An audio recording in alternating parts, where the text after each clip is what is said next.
we're still asleep. We're still asleep. We're going to try that one more time. Good morning, gentlemen. And the few beautiful, lovely ladies who are in this room today, good morning to you as well. There are very few roses, but plenty prickles in the room. Gentlemen, give yourselves a warm round of applause. My name is Distinguished Toastmaster Dwayne Wallace, and I will be serving as your pilot to steer us through these proceedings during this day. If you look around this room, you'll see there's plenty power among men inside this room, so give yourselves another warm round of applause. I invite you all to stand with me at this time, ladies and gentlemen, as we welcome the Prime Minister of the Commonwealth of the Bahamas, the Right Honorable Philip Brave Davis. Please give him a very warm round of applause as he enters the room.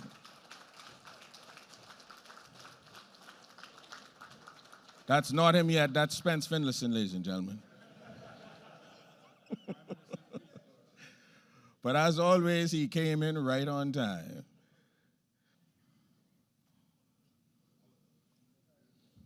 Ladies and gentlemen, the Prime Minister.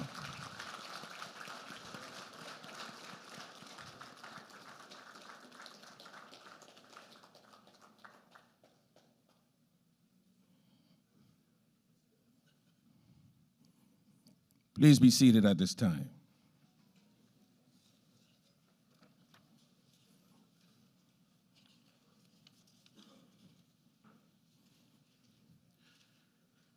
Jointly organized by the Small Business Development Center, Carnival Corporation, and Toastmasters Club 1600, this forum on this day will empower Bahamian businessmen to navigate challenges, embrace technology, connect with influential leaders within interactive sessions and networking opportunities of the EmpowerMen Forum. We aim to inspire and to catapult businessmen to drive impactful change within their industries and the economy at large.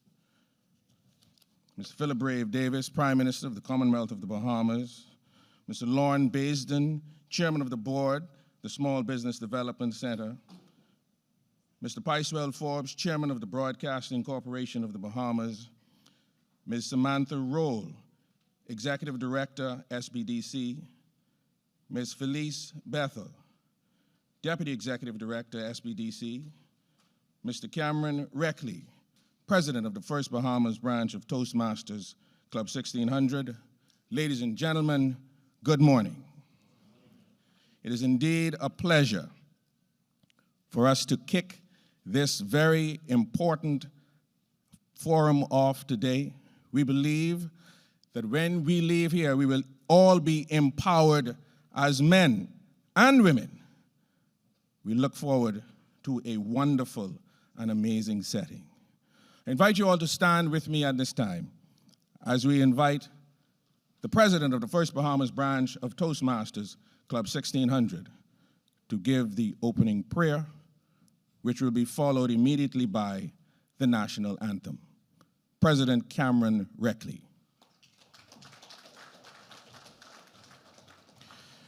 Morning. Let us pray. Dear Heavenly Father, Lord, we thank you for allowing us to come to this special occasion. Lord, we pray for the wisdom, the knowledge, and the understanding for all of our men and everyone in attendance. Lord, we pray that today we'll receive knowledge, we'll receive impact, power, and understanding. Bless the food that we're going to eat. Bless all of the presenters, and bless the men of this country and the men of this nation. In your name I pray. Amen.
Thank you very much. You may be seated at this time.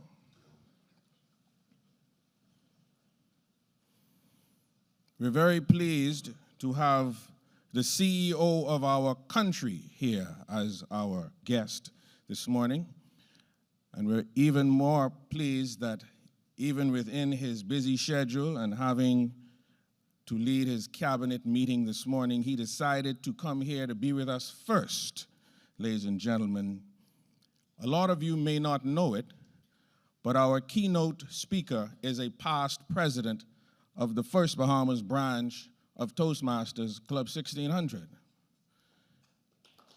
Please.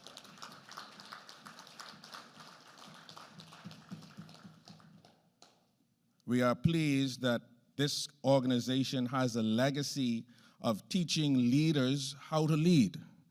Not only is our keynote speaker a past president of Club 1600, his deputy prime minister is also a Toastmaster who got his leadership training within the Toastmasters organization. Not only is the prime minister and the deputy prime minister, not only do they have a background of leadership training within Toastmasters, so does the leader of the opposition. And so, gentlemen and ladies, for the first time in the history of the Bahamas, and somebody can fact check me, at the very top of leadership in our country, we have Toastmasters International. Now, all the Toastmasters need to give Toastmasters a warm round of applause. And so it is within the realms of this kind of leadership legacy that Toastmasters, led by Club 1600, has presented itself to provide leadership and education and communication training to the next cadre of young entrepreneurs within our country. Look at us as your big brothers. Look at us as your shoulder to lean on, your mentors. That is why we are here. That is why we exist, to enrich the lives of men in the Commonwealth of the Bahamas. And so, ladies and gentlemen, I ask that you stand with me at this time as we welcome to this lectern the Prime Minister of the Commonwealth of the Bahamas and a past president of Club 1600, the Right Honorable Philip Brave Davis.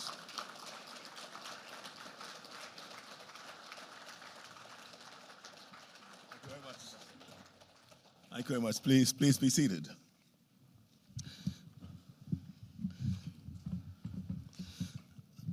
You omitted to say that I'm still a member of Club 1600. Financial as well. Let them know I'm still financial as well. And it's been, over, not to disclose my age, but I joined in 1970. It used to be called Club 1600U. U meaning unrestricted. And that was because we were outside of the continental United States. It was one of the first clubs, Toastmasters, to be formed outside of the United States back in 1969, when several Bahamians who lived in the States came back home following the majority rule to help build this country. And they thought Club Toastmasters would be a basis to assist in building young men like myself to be leaders. And I commend the Toastmasters program to each and every one of you to hone your skills of communicating. And one of the key to communicating, which is the mantra of Toastmasters, is it's about listening. Right? I'd go listen, speak. That's right. It's listening, thinking, speaking. You listen, you think, then you speak. And that's the mantra that I've lived by, and I commend that to you as well. I adopt the protocol that was established by moderator, and just say friends. You know, this past Sunday, as I stood in the stillness of the church, holding my grandson during his christening, a flood of memories overtook me. In his tiny and fragile face, I saw a reflection of my own boyhood, time when life was bare and unforgiving. Growing up barefoot on the rugged roads of Cat Island, I learned quickly that the world offers no kindness to those who have nothing. But I also learned that there is a fire within us, lit by faith and determination, that no hardship can extinguish. I know why this fight is personal. It's personal because I know what it is to feel the weight of the world pressing down on you, to wonder if there's a future waiting beyond the horizon. I know what it is to dream of more while the world tells you less. I've walked that road, and I carried its dust with me even now. This is personal because I know the difference it makes when someone reaches out, when someone believes in you enough to say, you matter, you can rise. For me, it was mentors, family, and faith, and yes, Toastmasters, that carried me from those barefoot days to this moment. But what of the boys who have no one? What of the young men who are left to fend for themselves, lost in a storm of neglect and despair? I cannot look at them and not see myself. That is why this fight burns within me. It is a fight for every boy who wonders if this life has a meaning. I've seen the statistics. I know the odds. But statistics cannot capture the quiet pain of a boy left behind. They cannot tell the story of a young man who could have been great if only someone had believed in him. And they cannot silence the voice within me that says, do something, change this. And this is a mission to ensure that no boy grows up believing that his circumstances define him. A mission to remind every young man that his worth is not measured by where he starts, but by the courage he shows in rising above. When I held my grandson, I prayed not just for him, but for all sons. I prayed that they would know what it is to be lifted, to be guided, and to be loved. And I vowed that as long as I have breath, I will fight for them. Not out of obligation, but out of the deep, unshakable belief that they deserve better, and that we, as men, have the power to give it to them. We all know what it means to struggle, what it means to hope, what it means to rise. This fight is personal to each of us because I know what is possible when we refuse to give up on each other. And I will not give up on them, not now, not ever. My brothers, let me speak plainly. The numbers may speak of failure, may speak of decline, of a generation slipping through our fingers. But I refuse to accept that story as the final word. No trend, no statistic, no grim forecast is stronger than the will of determined men who choose to stand together and say, enough.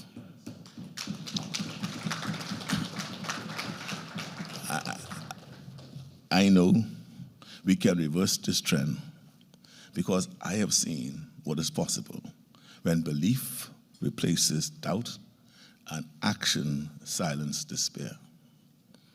I'm living proof that where there is faith and opportunity, lives can be transformed. But the work does not rest on one man or one program. It rests on all of us. When we see young men faltering, It is not their failure alone. It's ours. It is a mirror held up to our society, asking us whether we will look away or confront what is broken. And let me tell you, the trends we see are not destiny. They are the result of neglect, disconnection, and an unwillingness to do what is difficult but necessary. That can change. We can change it. Let's look at our history. We are a people who have weathered storms, literally and figuratively, and we have come out stronger. Do not tell me we cannot rise again. Do not tell me we cannot mend what is broken in our boys, our men, and our communities. It will not be easy, but nothing worth saving is ever easy. If we are to reverse the trend, we must begin by rebuilding the foundation. We must teach our boys that strength is not measured in aggression, but in discipline, character, and love. We must show them that their worth is not in what they own, but in who they are. And above all, we must give them the tools, not just to survive, but to thrive. This is not an impossible task.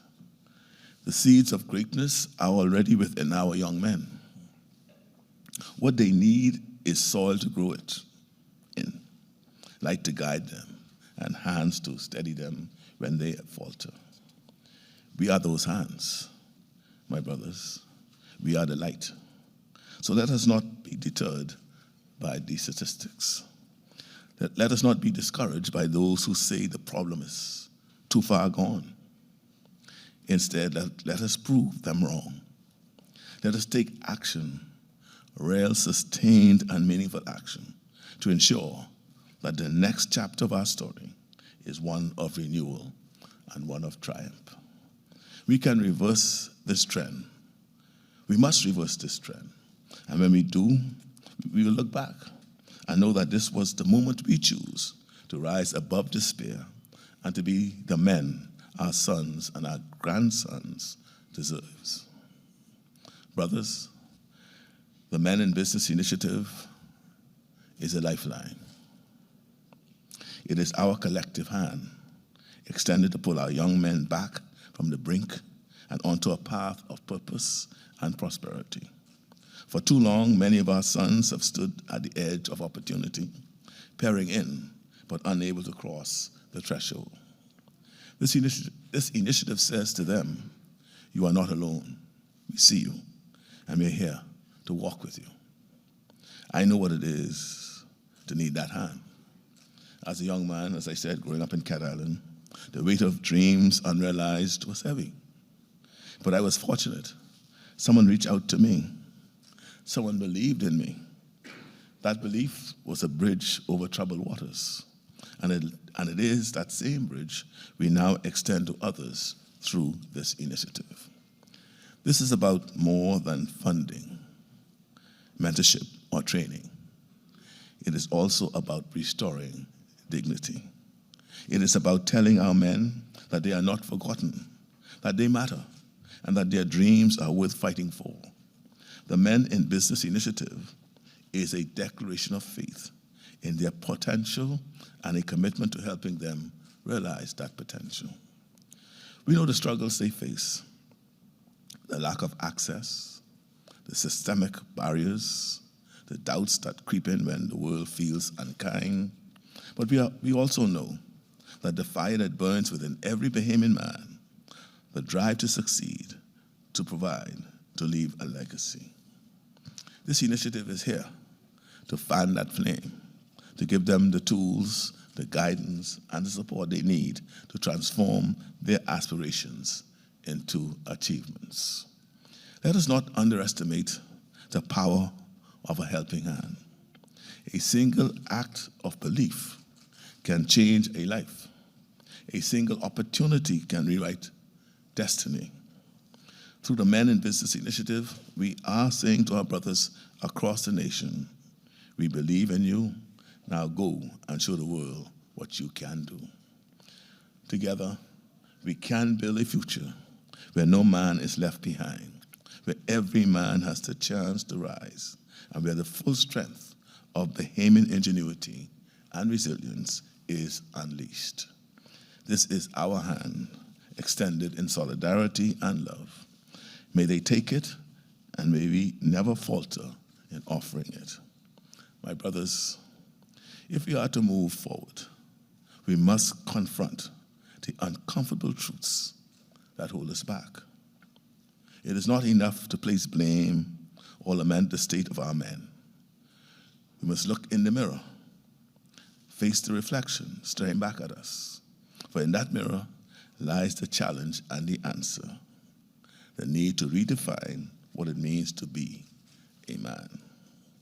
Too often, manhood has been measured by the wrong yardsticks. Strength has been mistaken for dominance, silence for resilience, and material wealth for worth. These are the myths that have led too many of our young men astray, leaving them adrift in a world that demands more than bravado. It is time we confront these falsehoods with honesty and courage. True manhood is not about what you take, but what you give. It's not found in power over others, but in the strength to uplift those around you. It is in the ability to admit when we are wrong, to ask for help when we need it, and to face our flaws with humility and resolve. Yes, this requires looking at the ugliness we often hide, the pain we carry, the anger we suppress, the fears we deny.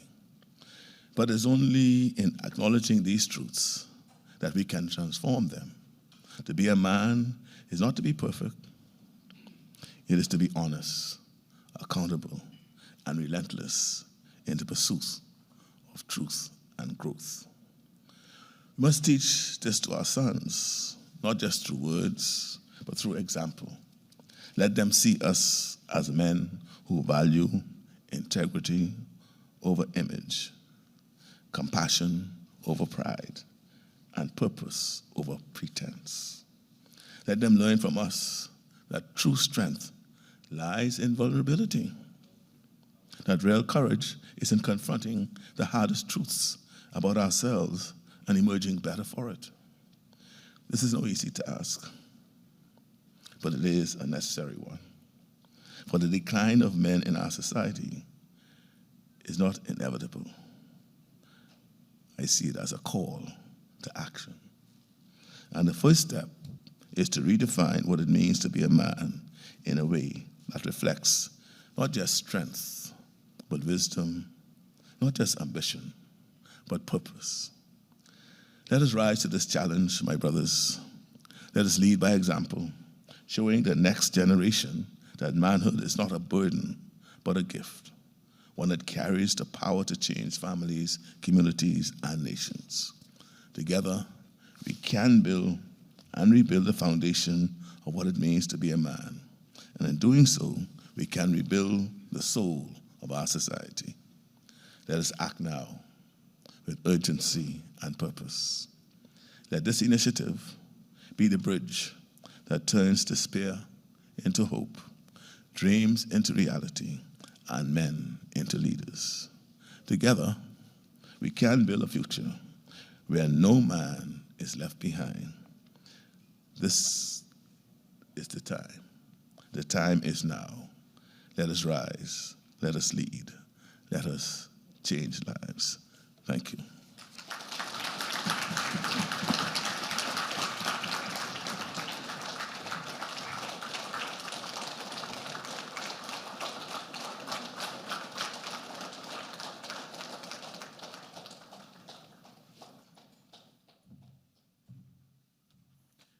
Let's give our Prime Minister another very warm round of applause.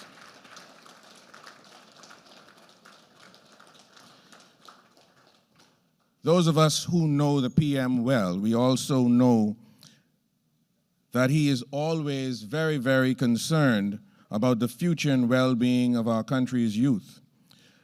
And so with the advice that he has given us this morning, gentlemen and ladies, we'd like to thank him for sharing that information at this time.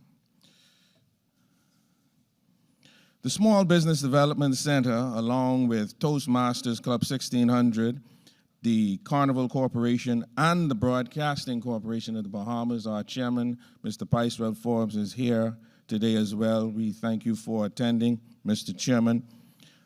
We're very, very pleased to bring this Men in Business Forum at this time. And we're going to move very quickly into our first discussion and panel. Leading that panel, ladies and gentlemen, is a young man who we like to call in Club 1600 a lightning rod. He is a star on the rise. The PM must leave at this time. Let us stand as he makes his exit.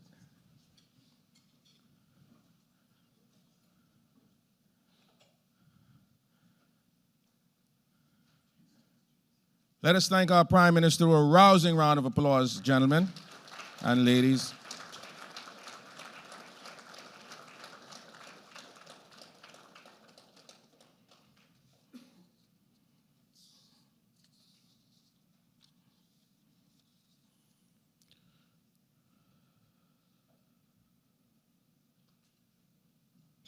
For those of you who may not know, we're streaming live on ZNS Digital, ZNS Bahamas' digital platform. We're also running our show by Spence Finlayson live on digital and ZNS TV. And we're broadcasting live on ZNS 1540 AM and 104.5 FM. Please give the Broadcasting Corporation, our communications partner, a very warm round of applause. While we're waiting to be reassembled, let me just take this opportunity to advise that one of the platforms upon which the SBDC and its strategic partner, the First Bahamas branch of Club 1600, stands is creating opportunities to put businesses that currently exist in touch with young entrepreneurs who desire to be successful, who desire to make a change in our community, and who desire to impact their lives positively. One such relationship has been formulated among the two strategic partners, Club 1600 and the SBDC, through an alliance recently formed with Sol Petroleum. We're pleased to have the country manager in the room this morning, and so that you understand, Sol Petroleum owns and operates all the Esso franchises in the Bahamas. And they are seeking to increase their footprint. If this is something that you might be interested in, I'm gonna ask Mr. Valentino Hanna to please stand so that you know who he is. Please give him a warm round of applause. This is another one of our strategic relationships, gentlemen. At Club 1600, we like creating millionaires. And so if you want to work hard and you need to make some money, see this man before he leaves. Give him a warm, Mr. Valentino Hanna, ladies and gentlemen. Give him a warm round of applause. All right. Okay, ladies and gentlemen, as we were saying just before the Prime Minister's departure, we have a cadre of young Toastmasters in Club 1600. The young Toastmaster who is coming now to lead this panel is what us older guys refer to as a young lightning rod and a rising star. And so we want you to pay attention to him very carefully. He's going to present a few strategically placed questions to his panel, which will come. Ladies and gentlemen, the leader of the facilitator for our first panel discussion, please give a warm round of applause to Toastmaster Mandela Campbell as he comes.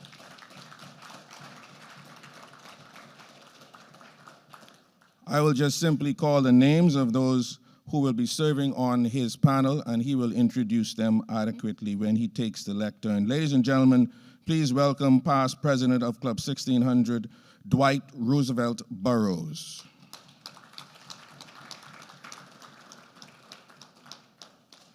Please welcome a gentleman who we refer to as the Godfather, the Ayatollah himself. Ladies and gentlemen, give a warm round of applause to distinguished Toastmaster Keith Major.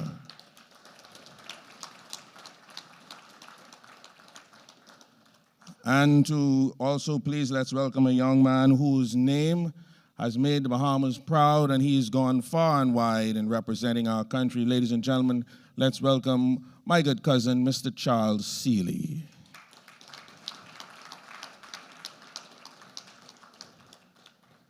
And finally, we should have the CEO of the Bahamas Chamber of Commerce, and yes, Dr. Leo Rowe. Ladies and gentlemen, let's welcome Dr. Leo Rowe. And now, ladies and gentlemen, your facilitator, Toastmaster Mandela Campbell.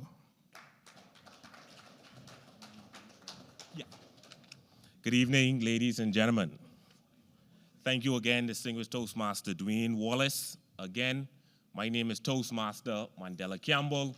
It's a privilege to be your moderator for this evening. This morning. Just making sure y'all paying attention. Under the theme, the evolution of leadership, a timely and important topic. We've seen the evolution of leadership change from back in the day with a more command and control technique to something we emphasize today with more emotional intelligence and adaptability. The leadership style is as fascinating as it is transitional. So today, we aim to focus on a discussion which will empower us to focus more on today's leadership style, what we see in the future, and what we discovered in the past. With me, we have 4 gentlemen, 4 wise men, 4 leaders, and those who are not leaders, but also mentors. Mentors who are leaders, mentors who are mentors to leaders in our country today. First, we have Dr. Charles Seeley. He is the part owner of Narvi FX Limited, Seacoast and Shipping Limited, and he's also a business consultant. Next, we have distinguished Toastmaster Keith Major. He is our 21st past president, and he's now the chairman of the Insurance Committee of the Bahamas. Commission of the Bahamas. Then we have distinguished Toastmaster Dwight Burrows, who is our 38th president, and he's now the vice president of private banking, managing director of FinCo. We didn't met before, but then we have Dr. Leo, who I didn't got his introduction. So, gentlemen, we'll start with distinguished Toastmaster Keith Major, who is the most senior, not to tell your age, but we would like to know what is the biggest transition in leadership from decades ago to now?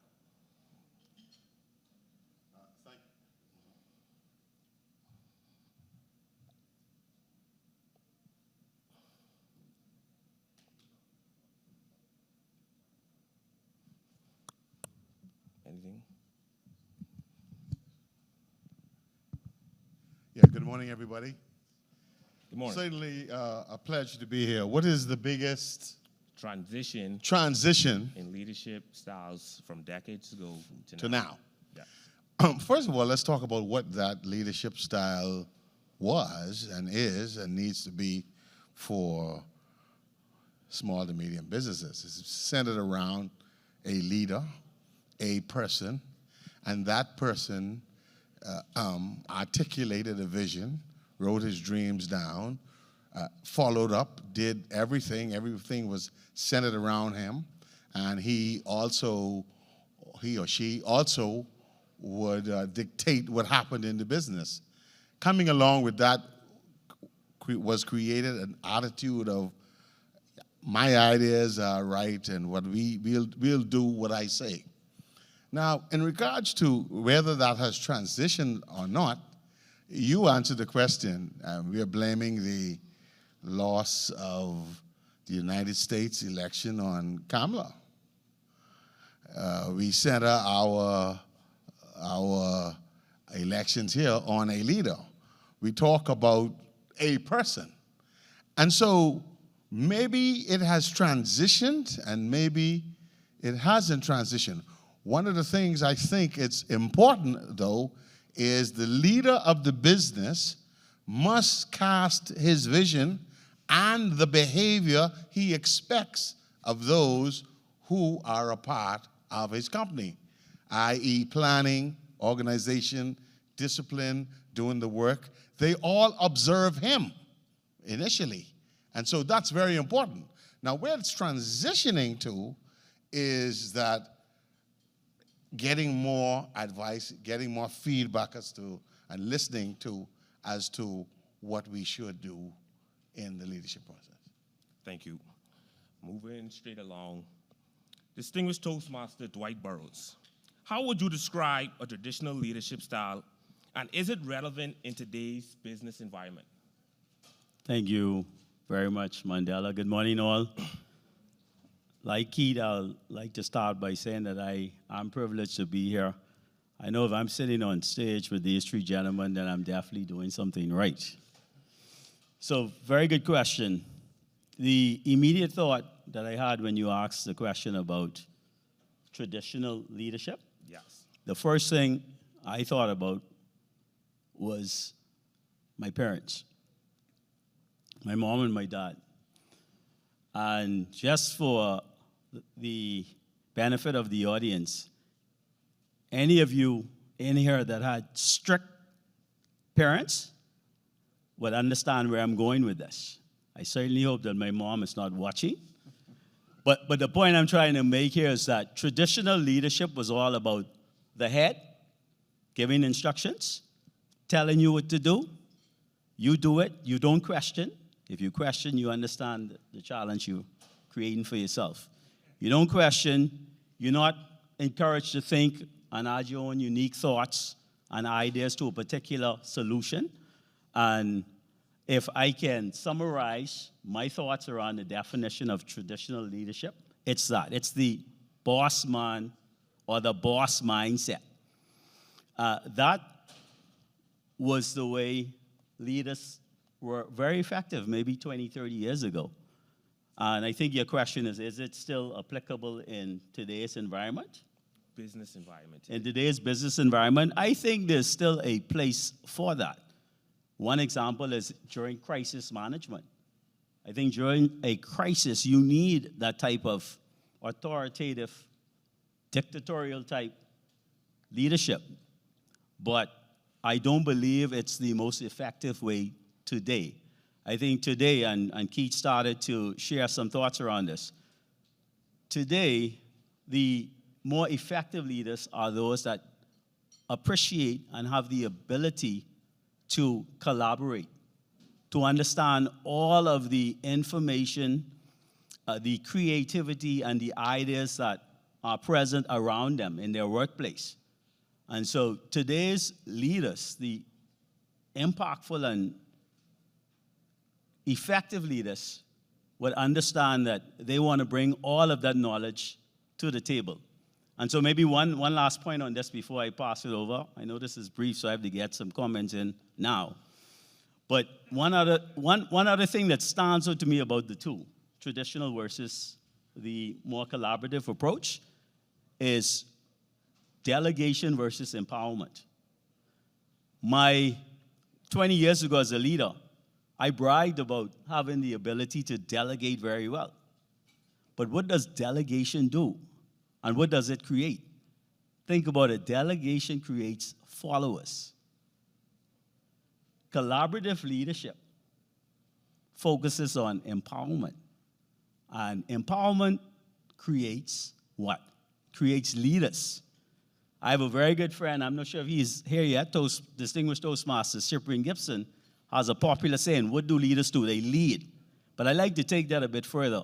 Leaders do more than lead. They create new leaders. And I think that's the key difference. I'll stop there. Thank you, distinguished Toastmaster Dwight Burroughs. We see in today's society and leadership forum where empathy and control is something that you have to balance. Dr. Charles Seeley, how can leaders maintain authority and respect with their team while fostering an inclusive collaboration environment? Good morning. First of all, I'm not doctor yet, but I'm hearing it enough that I think I need to finish this and get this done, right? But I really appreciate it, trust me. Morning, everyone. So if you listen to the two gentlemen, basically what we're talking about is the triangle effect, right? So we know about the leadership where there's one person at the top and you have a bigger base at the bottom. And that's been the style that it's been used for time immemorial.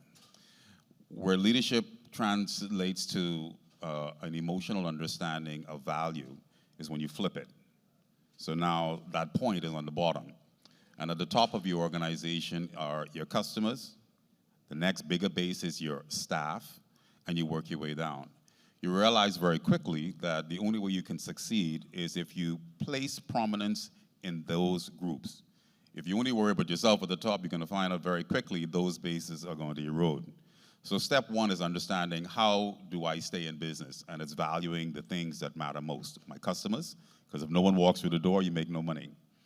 My line staff are those who are front-facing. If they're not on the ground doing what they ought to do, again, you lose your customer base, you no longer make money.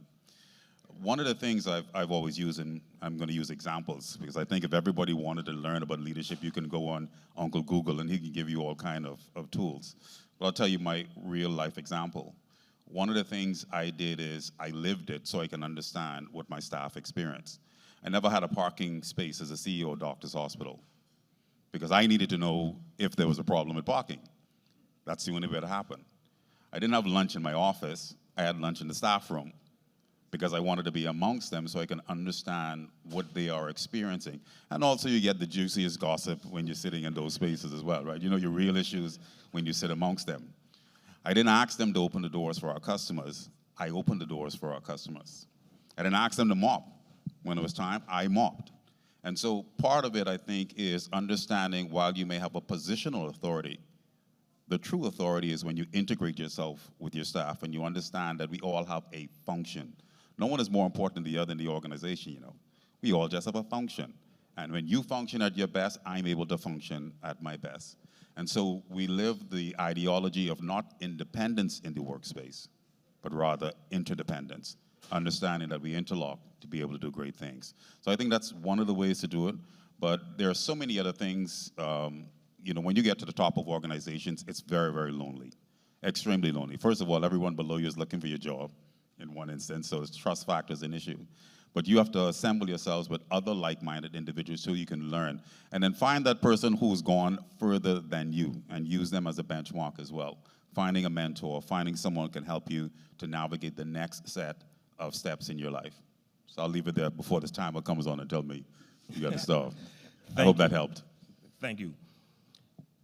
Charles Seeley spoke about mentorship and being able to balance his title with his line staff. How can leaders effectively integrate emotional intelligence into their daily interactions, decision-making process with their teams? Dr. Leo. Good morning, everyone. Morning. So as the lead mentioned, my name is Dr. Leo Roll. I'm the CEO of the Bahamas Chamber of Commerce and Employers Confederation. I perhaps am not the best person to speak on this particular question, given that people always tell me I lack emotional intelligence, and I see the answer laughing, and he knows it's true. But I've been doing better, so I'll say that. I'm a recovering addict, they call it. I think the benefit of understanding emotional intelligence is understanding your team. Charles mentioned the approach, and I am a lecturer as well, so I know about the top-down, bottom-up approach relative to being a CEO and your staff. People don't understand or know how much you, or care about how much you know until they know how much you care. And so I find that that militant approach or that authoritative leadership style usually doesn't work. It only intimidates. When you are collaborative with your team members and you have their best interests at heart and they realize that you have their best interests at heart, you find that things begin to shift. And people follow you not because of the chair that you hold, the position that you hold. They follow you because they believe in what you believe in, and they see that you care about them. And so there are various leadership styles. that a leader can actually undertake. What I find is sometimes the situation has to be the boss. And what that means is circumstances. My grandmother, I grew up with my grandparents, and she always said, circumstances alter cases. I didn't understand what that meant. And what it means is, in the circumstance that you find yourself in, you may have to wear a different leadership hat. Someone mentioned being authoritative in times of crisis. When let's say a team member is going through grief, you have to now put on that hat of, I'm caring, I'm that person who's there and supporting you. You may be a laissez-faire leader where you sometimes must have to take the back seat and you want to see what your team members do and how they get their way out of situations. And so you sit back, you watch, you observe, and then you say, well, I understand why you did it this way, but here's how I would have done it, and here's why. And so you're now teaching as you move along. And so I think one of the best ways to understand and to have that level of support through mentorship is first being a mentor to your team members, helping them to understand what's happening, helping them to grow in their own space, and then adapting, trying as best you can, being intentional. So one of the ways I'm intentional about emotional intelligence, or building emotional intelligence, is being intentional. Knowing when I am being insensitive, knowing when I perhaps am not taking a team member's opinion or consideration at heart, and then intentionally shifting such that I'm understanding, I'm listening, I'm controlling my own thought process, I'm controlling. I was a teacher, and so naturally I have an authoritative style.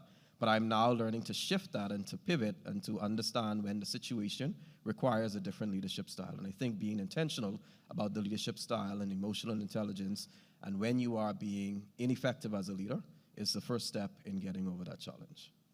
Thank you. Mr. Moderator, I'm sorry, I'm going to break protocol very quickly. Just for the men in here, because I really want you to walk away with some tools that you can do based on what he just said. One of the best tools you can do as a CEO, as a manager, as a leader, is open your door. Don't go in your office and close your door. Have an open door policy. That is extremely important. The second one, and the Prime Minister said it as well, is listening. And I can tell you, that's the biggest problem most male leaders have, because we know the answer, and sometimes when the person starts to say the problem before the sentence is finished, we know exactly what they need to do. Yep. And sometimes they're not asking for you to solve it. They're just sharing the information. And sometimes you don't have to solve it. You throw it right back in the pool of ideas, and you may actually hear something that you didn't even think about yourself. Yep. And so sometimes don't be the one to always have the answers in the space. And then that's where you really start to show your emotion and intelligence and value for the people who you've hired to do some great work. Sorry about breaking protocol. That's fine. Thank you. So with this round of questions, I will ask each one of you the same question, and hope, of course, we'll give the audience a different answer to benefit them. So, what skill? We've seen where leadership came from. We see where it is now. You guys have the answer on where it's going to go in the future. Which skill would you give the benefits of these young leaders or individuals who are looking to become leaders? What skill or tool would they need to be effective leaders in the future? I'll start with Charles Seeley. Sure. I would say absorb. When I was at UB, a friend of mine, we coined this phrase, absorbservation. You absorb as you observe. In other words, go and acquire information. There's one thing to be good in business, but if you want to be a disruptor in business, you have to know what's happening, what's about to happen, and how you can enter markets and really be great. So absorb information. We have this silly device sometimes, I call it, because it has so many things that it can distract you. I mean, I did it last night for about 2 hours just scrolling, right? But you could spend time taking this device and absorbing a ton of information that make you really powerful in your workspace. And so absorbservation is something I would say continue to put you in spaces where you can learn, garner more information so you can, of course, go there and do great things. But that would be the tool I would suggest. Thank you. And the distinguished Toastmaster Keith Major. Yeah, give me. I'm a little older than these guys. Give me that question again, please. Let me make sure I understand. What skills or tools would you advise the younger generation to acquire to be effective leaders in the future? First of all, don't fool yourself. Understand your strengths and your weaknesses. In talking with some of the guys who help out in the teams here, I understand that one of the greatest hesitancies is for people to actually admit truly what are the things that are really bothering you in business. We don't run perfect organizations. A lot of our problems are simple things like people not wanting to work or not coming to work or not buying into the vision. So a lot of one-on-one, a lot of mentoring, but keeping the aim of why we are all here. Why are we all here? Constantly in the person's mind is what will help us know where we're going. You have to know your numbers. You have to know what the numbers mean. There's a story behind every number. You have to know what they mean. But and one of the biggest challenges in the Bahamas I find nowadays is people will ask you for your assessment or your opinion. And all they want to hear from you is that they are doing well. People nowadays don't want to hear how they can improve because then they shut you off. I mean, I don't want to make a blanket statement, but it's a common problem. They shut you off. And so you have to use a series of questions. Say, how do you think you've done? And how do you think you might be able to do that better? And you lead them through the process with questions and let them answer it themselves. Because they stop listening to you if you do not. And I've seen people come and give speeches and other stuff like that, and they come down all excited. How did I do? And I say, great. All right?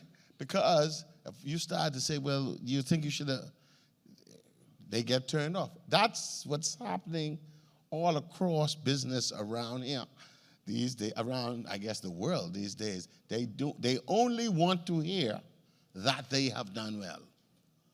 And so the truth is what we are afraid of, the truth to a sense. And then we cover it, especially if you're a small business owner, if you cover it by believing it, meanwhile you hemorrhaging over here, you'll have no business. You have to be real about what's going on and how you are helping us to attain this and how you are not helping us to attain this. Thank you. Distinguished Toastmaster Dwight Burrows. Thank you very much. It is on. So I'm not as old as Keith. So I won't even ask you to repeat the question. I think I remember. There are three key things that stand out to me, and I'll be very brief with these. The first one is I would encourage everyone to join Toastmasters Club 1600. I was hoping that Toastmaster Mage didn't pick up on that before me. So that's the first tip. The second one for me is that in the role as leader, you cannot ever discount the value of your role as a decision maker. Yeah? And so always recognize you want to be as informed as possible to allow you to make the best possible decision. But even when you're not and you have to make a decision based on gut, make it. Because the only thing worse than a bad decision is what? It's no decision at all. Your objective is just to be right 51% plus of the time. That's the second one. And the third one, and this is going to be different for every individual based on your unique circumstances, the makeup of your business, the industry.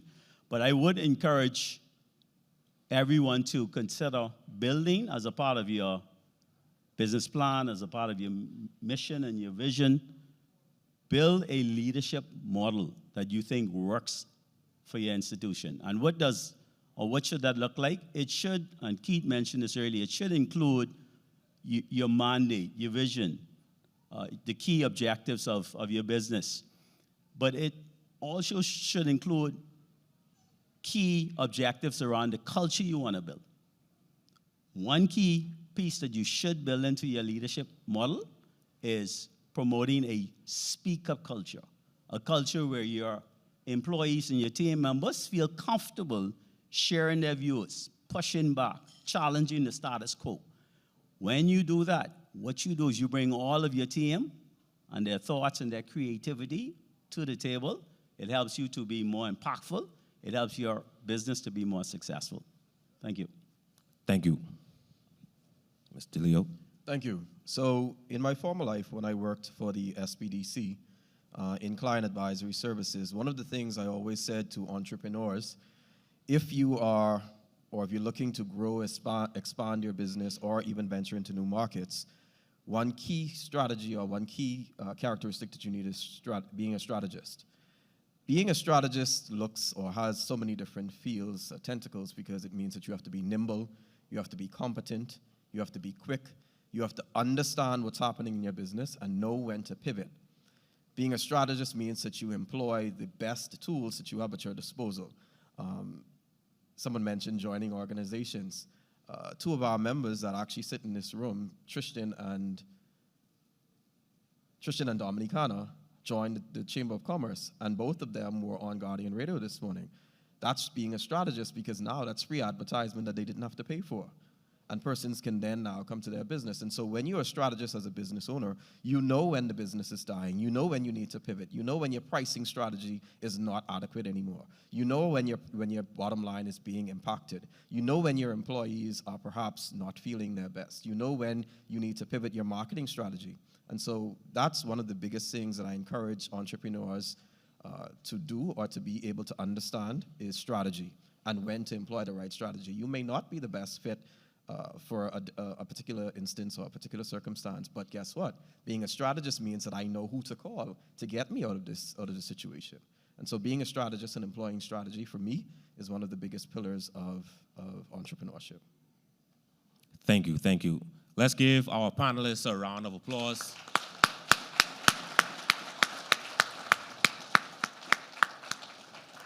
Again, I would like to thank you, gentlemen, for allowing us to pick your brain, give us an insight with your knowledge and your intelligence on leadership.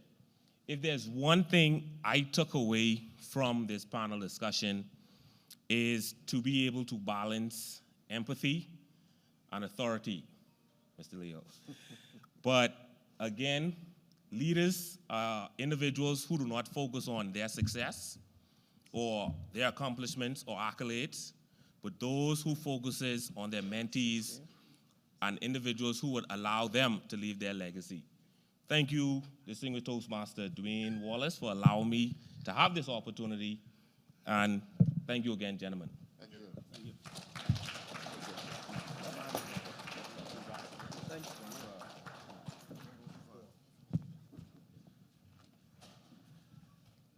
Let's give Toastmaster Mandela Campbell and his team a very warm round of applause.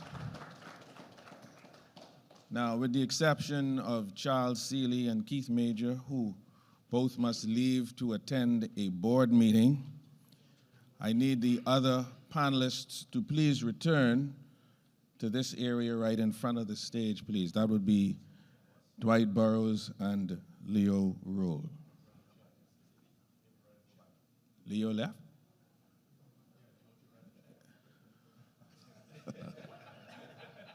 Where's Dr. Leo Roll?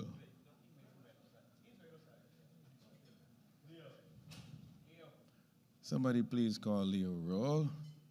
Now, Toastmaster Charles Newbold.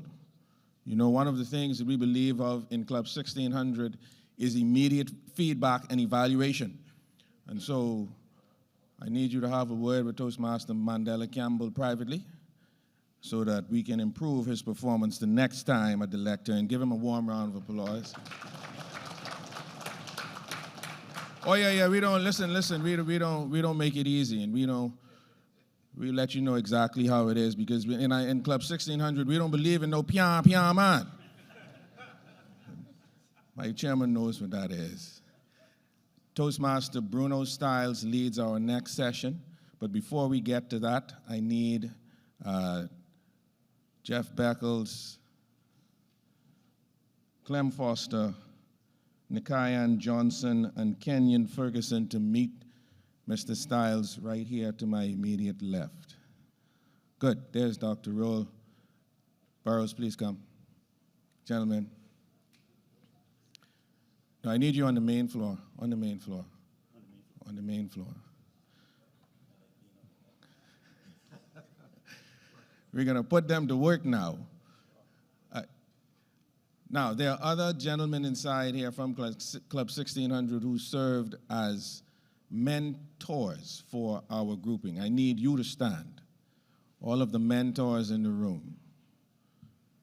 There you go. Please join Burroughs and Roll in their current position. Good.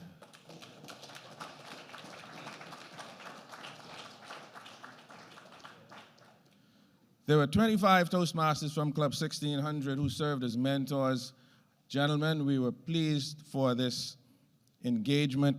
We're also happy to have the assistance of the minds like Jeff Beckles, who joined us to assist in the process. And there's room for others of you who desire to help us to be a better version of ourselves. We ask you to speak with the SBDC or any one of these gentlemen you see assembled here to find out how you may play a role the next time we have an engagement such as this. But right now, gentlemen, you have a task. You will each go to a table in the audience and listen very carefully. This is called Fun Facts. The first thing that you're going to do, when you get to your table, you're going to tell that table a fun fact about yourself.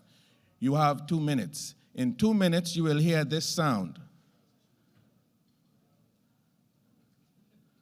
In 2 minutes, you will hear this sound. It's not the sound of nothing. It is, Laurent, I can count it down. In 2 minutes, you will hear that sound. When you hear that sound, I will give you another set of instructions, and you will go to another table. Are we all clear? Clear as mud? No. The next table, you will have another set of instructions.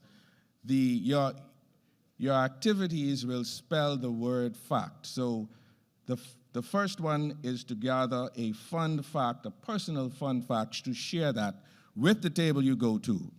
You will hear the sound. The next is to share an accomplishment that you have made, but I will tell you again after you hear the sound. Gentlemen, are you ready?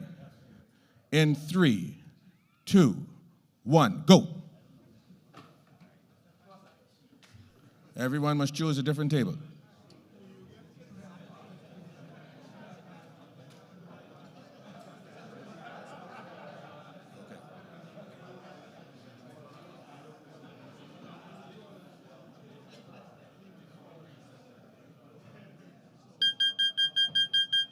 Thank you very much. Thank you very much. All right, facilitators, please make your way back to this side of the room. Let's give our mentors and our panelists a very, very warm round of applause. Let's give our mentors and panelists. Gentlemen, please assemble yourselves just in front of the stage, just in front of the stage.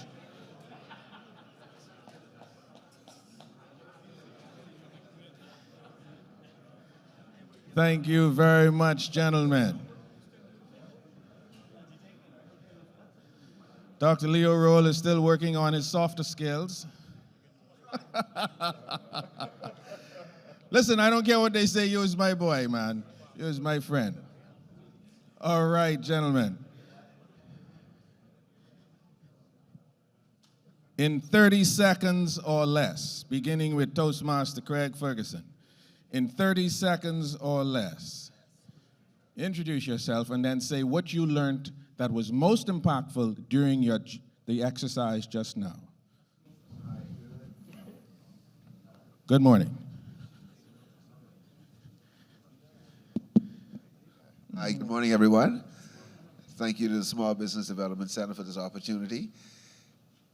You're asking of me to say what I found in the interaction just here this morning? Yes. Yes, thanks. That's part of the plan.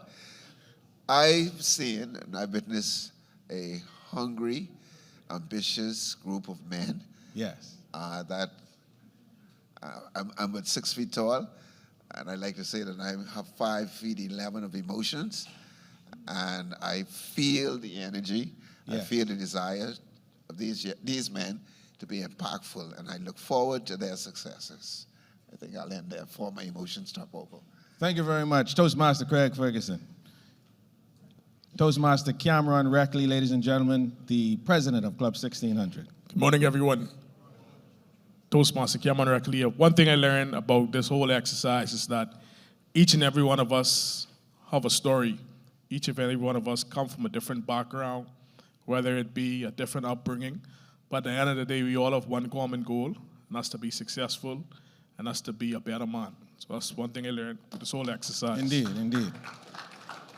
Toastmaster Shakoy Mullings, before you begin, is there hope for the country based on what you saw? Is there hope? Thank you very much, distinguished Toastmaster Ian Wallace. My name is Toastmaster Shakoy Mullings. I am currently employed with the government of the Bahamas. I am a past president of Toastmasters Club 1600, and I understand I have 20 seconds. So there is hope for the country, and I'm glad you asked me this question because I had this conversation with somebody last night. I'm also assigned to the office of the Prime Minister, and one of my coworkers, we were driving home last evening, and we asked the question, how does it look for the country ahead, the young people? And when you look around, everything looks glim to them. But standing in this room here this morning, it gives me hope to know that there is a group of men, there is a group of leaders, there's a group of individuals who have the desire, who have the zeal, who have the tenacity to defy the status quo and to move forward to make a difference, not just in the country, but in their personal life.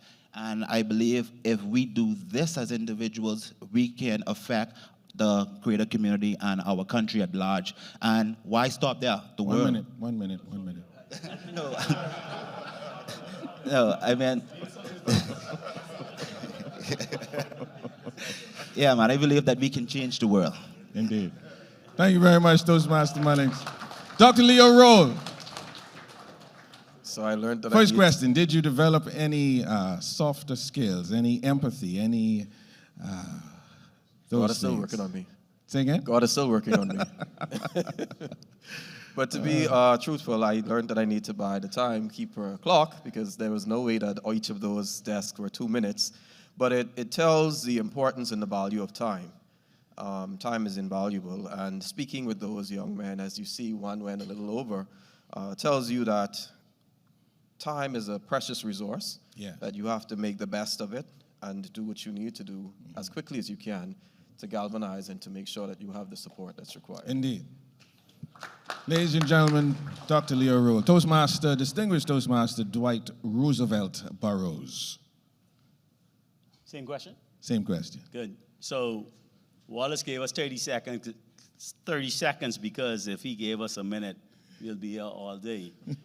The key thing I learned, and I spent time at the 4 tables in the back, is that outside of having young men, Bahamian men, at those tables, I saw, it's about 20 of you, 20 sponges. I saw passion.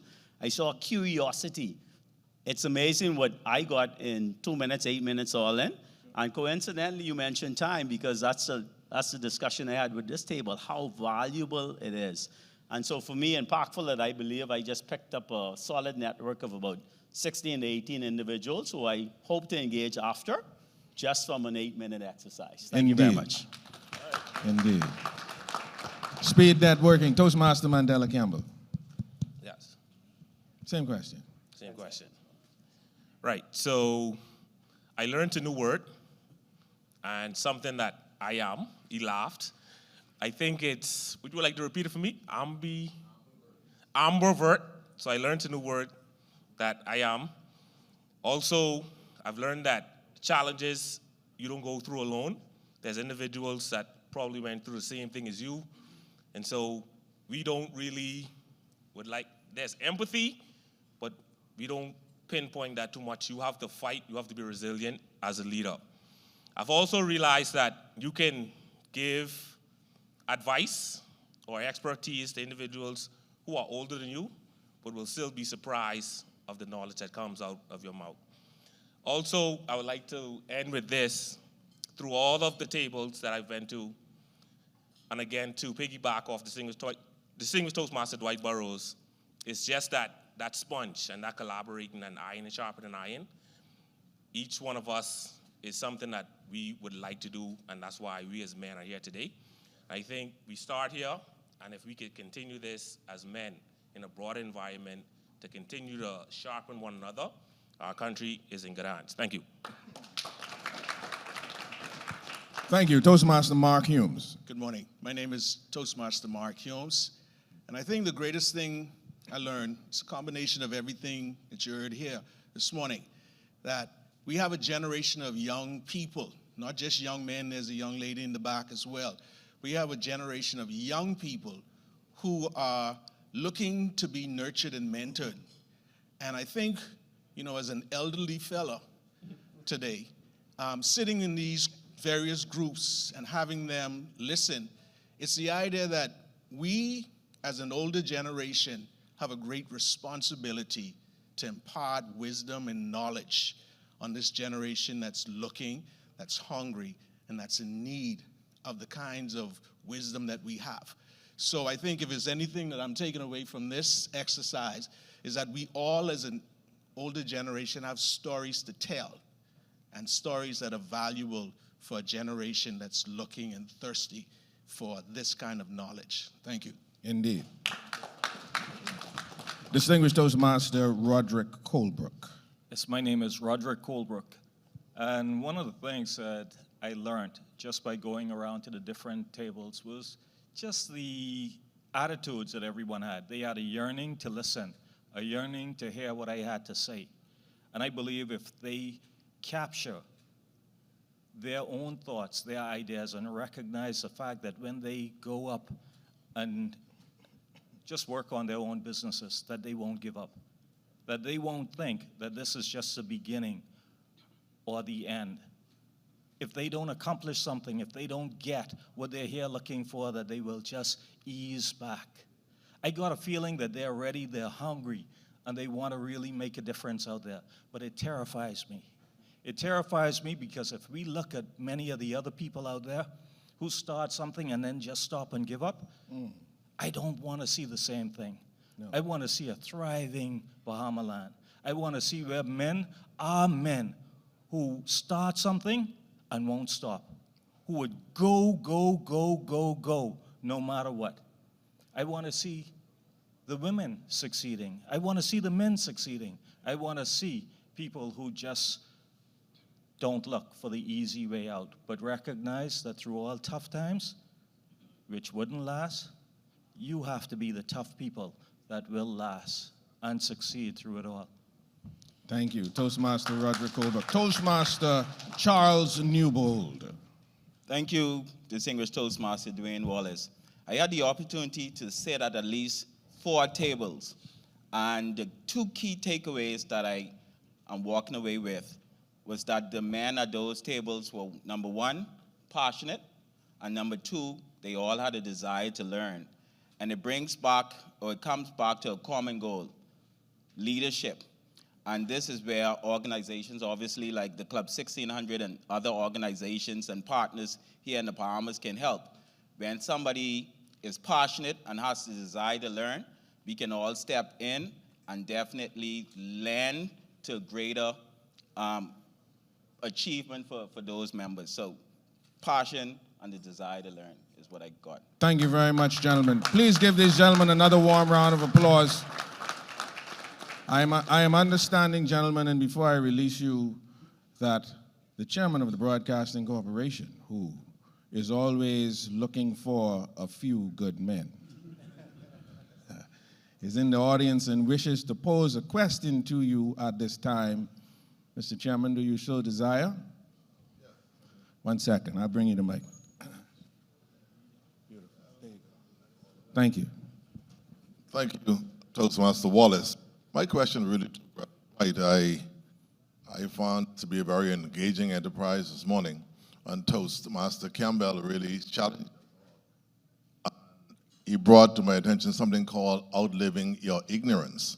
And that is a very wide, could be a very wide issue to discuss. And we looked at it very organically this morning. But my question is to Toastmaster Dwight. He, this morning, noted that it's important for persons to be a part of the process in your work environment or your business enterprise. And I would ask of him, how would he go about the process of, although there's a lot of input and wanting collaboration, as a leader, when does one say enough is enough and take reins or control of a workspace or environment? That's my concern, because I've tried to collab things sometimes, and I wouldn't say, I'll let you answer first before I give my answer. Thank you very much, Toastmaster Picewell Forbes. I was just sharing with Dr. Rowe that this wasn't on the schedule. Wallace didn't tell me I was working this hard this morning. So if I understand your question, and I think when I answered the first question by Toastmaster Mandela about the traditional approach to leadership, and if that's still prevalent today, one of the things I did share is that in certain circumstances, absolutely. And so I'll tell you what has worked for me. There are times when leaders need to understand when they roll up their sleeves. As much as we try to empower our team members across the whole spectrum, from clerical to supervisory to management, we also have to know when that is not working with a particular individual or group. And so when we do that, we have to then jump into coaching and support mode. And I can go on all day about the impact and effectiveness of coaching and building standard routines, which is why I also mentioned the importance of a leadership model in each entity. When you have someone that is not performing to a certain standard, I think was your question, you have to ensure that you give them the requisite coaching. That may come from other persons within your team. And so I see that as a key step, but when that does not work, then you have to start questioning. Is this a square peg in a round hole? Are we holding them back by trying to be nice versus being open and honest and candid? And so again, as leaders, we are decision makers. And easy decisions are easy. But when we have challenges and we know the right decision for the person, yourself, and the entity is maybe to determine if there's another good fit for this individual someplace else, you have to make that decision. Thank you very much. I hope that answered your question. Thank you very, very much, gentlemen. I believe my chairman, he has to deal with significant labor issues from time to time. And greasing a mechanism that refuses to move sometimes can be rather challenging. But let's give my good chairman a warm round of applause. Gentlemen, you may take your seats at this time. Thank you very much. All right, we have our next breakout session ready and available. Gentlemen, that session is going to be chaired by Toastmaster Bruno Stiles. He will come at this time and introduce the members of his panel. Please welcome Toastmaster Bruno Stiles.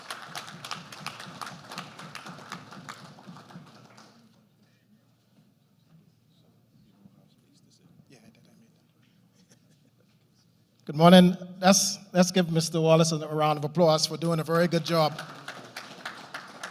When I look around the room, I can tell you I'm inspired and motivated. And before we start, I think we should give everybody who's here today who wants to be empowered, businessmen, entrepreneurs, let's give ourselves a round of applause for being here out of our busy schedule. Now, before I introduce the panels, I set this up a little different, so it'll be a little different. I always wanted to be like Oprah Winfrey when I watched her on TV. So I asked them to add a seat here, so I'll just be joining them here. So it's not so, I'm standing at a lectern. But I could tell you, with the panel I'm about to introduce, and as I call, you could come up, and then I'll get out the way a little bit here. I could tell you, I sat with them for about maybe 15 minutes, and my IQ ran up at least 10 points this morning. So I'm sure you're going to find value in their thought process, their experiences. and just the knowledge that they're about to share. So I'll start with Mr. Clem Foster, who is a member of Club 1600. He's a distinguished banker. I think he hired me and promoted me several times. He's the 18th president of Club 1600. He's a leader par excellence. He's always been a debonair and a very distinguished, handsome-looking fellow. Give him a round of applause, please. Kenyon Ferguson. He's another member of Club 1600. He's an owner of Rockstar Transportation. He's a community builder and a youth activist. Let's give him a healthy round of applause, please, as he come up. Lyndon Roll. He's a member of Club 1600. He's a career banker. A man followed Clem Foster with 10 years of experience. Let's welcome him. Very knowledgeable. Nikion Johnson. He's an easygoing entrepreneur. He loves arts, and he is the owner of Jet Locker. Let's give him a warm welcome as he comes up, please.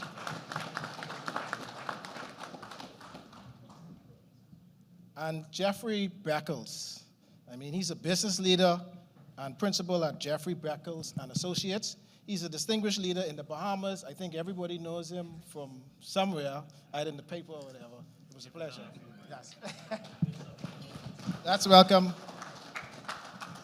So, okay. Since this is empowerment, they've empowered me to move more down to this end. I see the available seats. So I will do accordingly. Now, we spoke about this gentleman, so what we said is because this is an empowerment session, I won't really be calling names. I'll empower them. I have some questions. I'll just let them decide who's going to take the question, right? And then we'll go from there. John C. Maxwell, a leader that I follow, says that failing forward is the best thing. And I think if all of us sort of introspect and reflect on our lives and our experiences, we'll know that the challenges is what caused us to really either shift our thinking, shift our behavior, shift our mindset to make us better people. And so today's topic is very indicative of that. So what these distinguished gentlemen will be talking about this morning, which I'm happy to be a part. I was delighted actually when I saw the subject because failure is your best teacher. You know, you don't lose, you learn. So embracing failure as fuel for growth is the subject matter we'll be talking about. I'll share a little bit. So these distinguished gentlemen up here, they'll be talking about setbacks that they may have had in their careers and lives. The panelists will share personal stories. So they'll dig deep into their repertoire of knowledge and experience to make sure that we leave here with some golden nuggets of how we can maybe learn from our challenges and grow and sort of fail forward. So let's give the panel another warm welcome.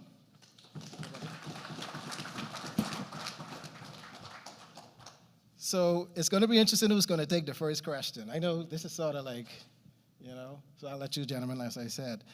So what do you hold as symbols of success versus failure? And have these symbols evolved over time?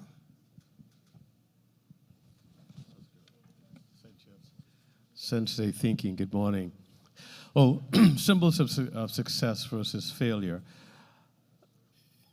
It's a simple view that I take in that the fact that I got up.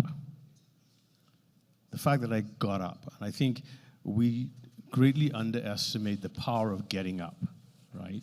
And then I think it's also about the changing of our perspective on what failure is, because failure has been far too long a dirty word in our language.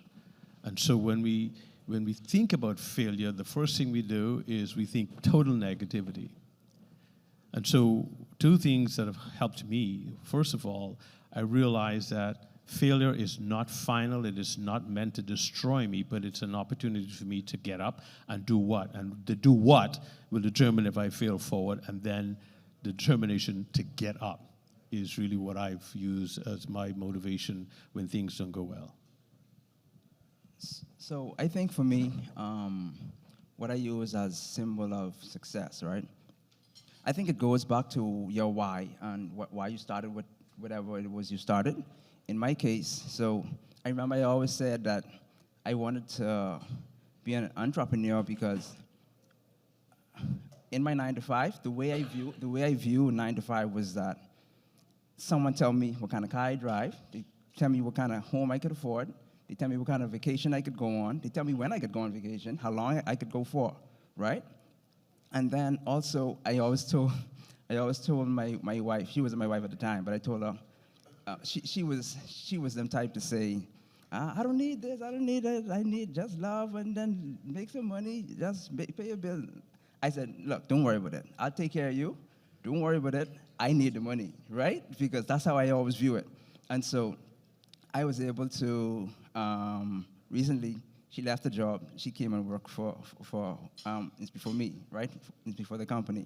So from then, I had that mindset, right? I had the picture in my mind. And so for me, I was able, I view that as success. That's my symbol of success, right?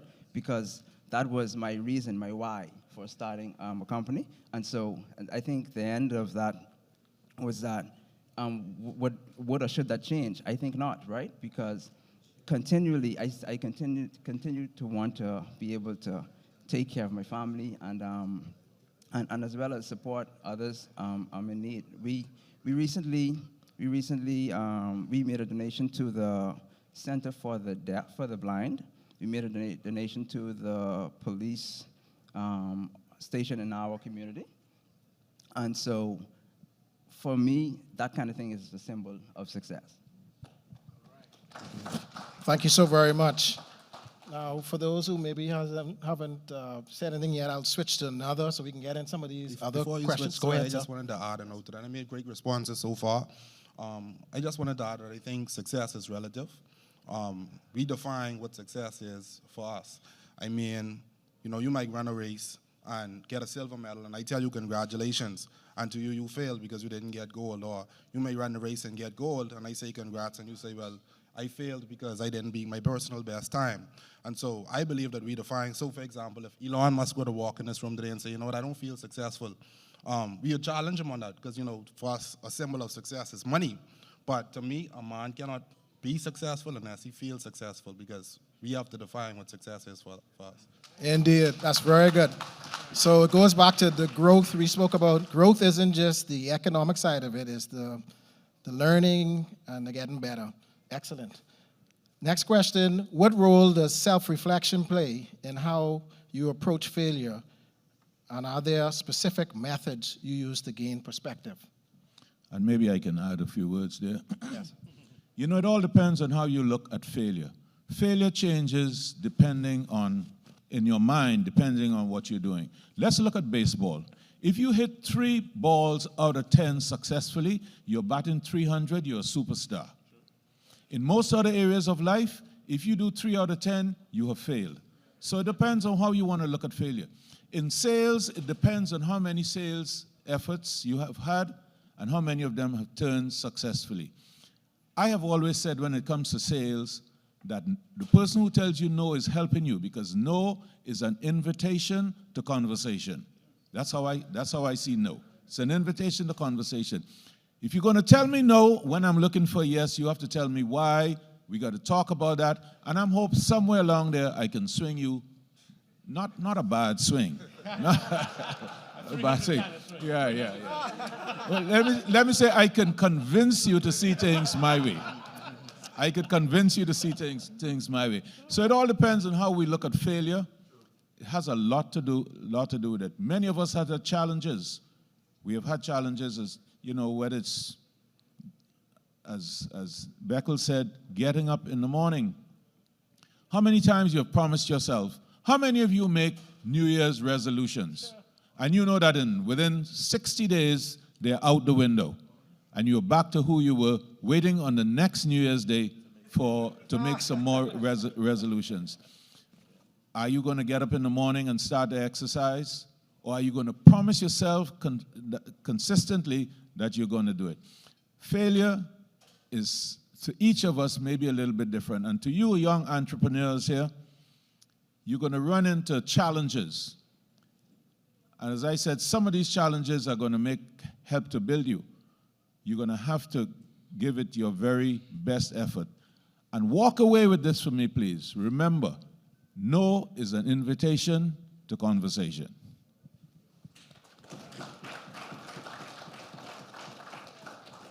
All right, anybody else want to share? The question was, how does self-reflection, can you repeat the questions for me again? Yes, so what role does self-reflection play in how you approach failure, and are there specific methods you use to gain perspective from that failure? All right, thank you so much for that question. From the beginning of the topic, I had a problem with this word failure. So when we define the word failure, we need to define it correctly, especially when it comes to business. There's never, I believe, any failure in business. If you're striving towards a goal, a personal goal in your business life, what you get is lessons. It's never a failure. We have to redefine the way that we look at it. And when you go through those lessons, those are the reflections, those are the memories that you keep to tell you. No, regardless of the business, straight across the board, there are certain skills, there are certain traits that you learn through not solving any problem. So the reflection comes from your past mistakes. You can use that as a bouncing board, as a springboard to diversify whatever business you try to go through. Thank you very much. Very important. So let's shift a little bit and let's sort of imagine we're looking directly in the eyes of every young entrepreneur in this room. And what we want to do is, very good information so far, very good nuggets. If you could redefine the concept of failure for young entrepreneurs that are in the room, and just imagine that they're sitting right in the front of you and you're giving them this advice, what would you want it to mean to them? And I think I would have to ask the entrepreneur, how did you fail? Why do you believe you failed? And why do you classify it as a failure? Because without understanding that, it's very difficult to answer that question truthfully. Sometimes, as we often say, what may seem like a failure is simply a stepping stone to another opportunity.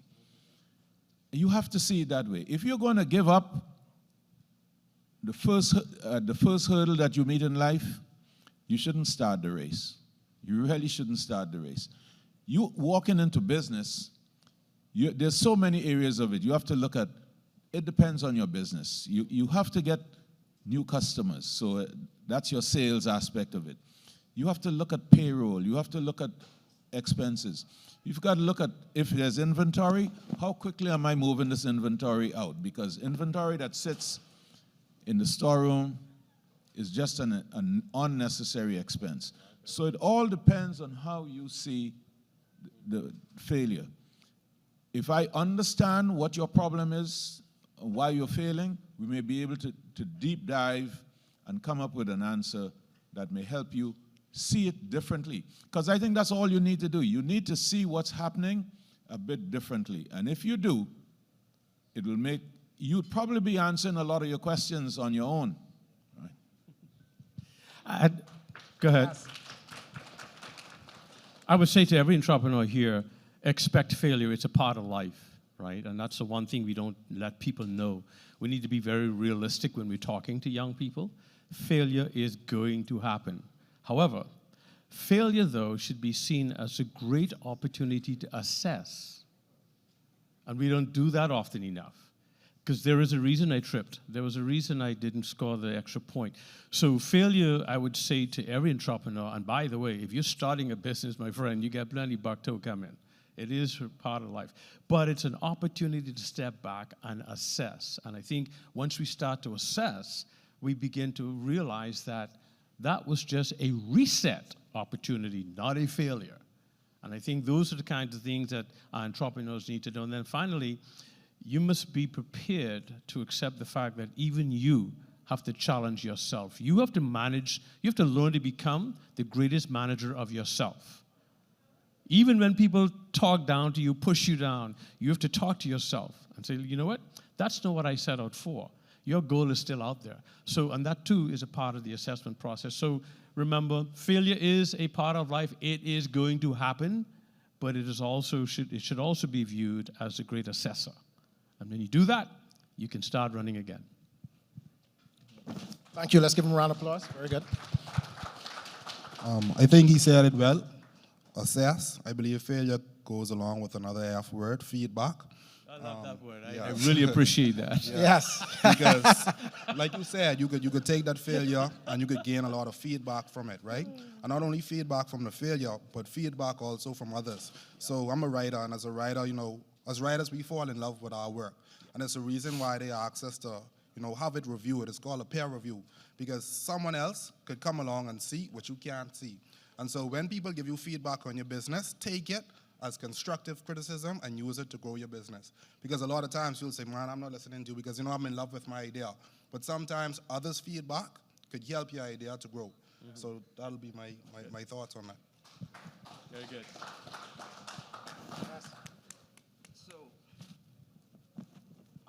So I would say that I think we all recognize that not all businesses succeed, right? Sometimes a business would fail. But I think what entrepreneurs should kind of realize is that failure is just a testing of an idea, right? Don't let it stop you. Don't let it cause you not to start. But sometimes you have to test an idea to really see if it would really work. Because sometimes on paper it's good, right? It's really good on paper, and then in practice it doesn't work so much. But it's just a testing of an idea. I think we need to stop demonizing the word, because if you're going to achieve anything, you're going to fail for sure, right? And so if you have that thing inside of you to start something, expect to fail. But once you don't give up, I promise you, you'll get to where you set out to go. Yes, a round of applause. Very good. All right, we have about 4 minutes, so I'm going to shift gears a little bit, and I know there's going to be a lot of value add in you gentlemen. We just come straight down where you share, I guess, a challenge that you may have had that you want to share. What did you learn from it? Just so other entrepreneurs who may have had similar experiences or challenges could sort of use that insight to inspire them to push forward through the failures. Let me just say this very quickly. I want everybody to challenge themselves because we're all enablers. One of the things we do very well in the Bahamas, we do it well, it's not good, is that listen how many times we talk about the other person, about when they fell. He might have stolen the candy when you all were in the 4th grade. The dude done 15, 20, 30 years old, and when he walks in the room, what do we say? That's the dude who thieved the candy when we was in the 5th grade. We don't realize how incredibly damaging that is. So I want to challenge us as men to change the way we talk to and about each other. Rather than talking about them from the guy who fell, talk about him and celebrate him for getting up and moving on. I think, for me, that is the most incredible way that we can really make a difference today, in the medium, and in the longer term in men's lives. Thank you very much, Mr. Daniels. I would prefer this time just take a quick opportunity, if he doesn't mind, to speak of a success story. As a senior man in Scotiabank, one of the things I challenged myself to do was to go around the bank, not just sit in the office, but go around to the different branches, because I worked at the head office most of my time, and look for talent, just to help to develop the bank. I went to the Wolf Road and East Street branch, and I saw a young teller who was a very good teller. He balanced every day, right to the penny. And I said, this guy could do more. I decided I wanted to get him out of tellering into consumer loans. But to do that, I spoke with HR, and they agreed with me that we should give him a chance in the island from which he came, which is Long Island. I took him as a mentee, and while I take very little credit for it, he took it from there, and he just went this way. Today, he holds a very senior position in another bank, Royal Bank. I will tell you his name in due course. he still sees me and he hails me, "What's happening, Chief? What's happening, boss?" I say, "Boy, we've gone past that point a long time ago." Today I look at Dwight Burroughs. Today I look at Dwight Burroughs and I realize all people need is opportunity. Opportunity. You've got, earlier group spoke about empowering them. Oh, that's all I did. I identified and tried to empower him, and he took it from there. He has reached much higher than I have done in banking, and he continues to do very well, and it all came from that spark. So I say, let's look for you entrepreneurs, look among your staff, look among your hires, and look for opportunities to give them a chance to just leapfrog over that initial hurdle, and they'll surprise you most of the time.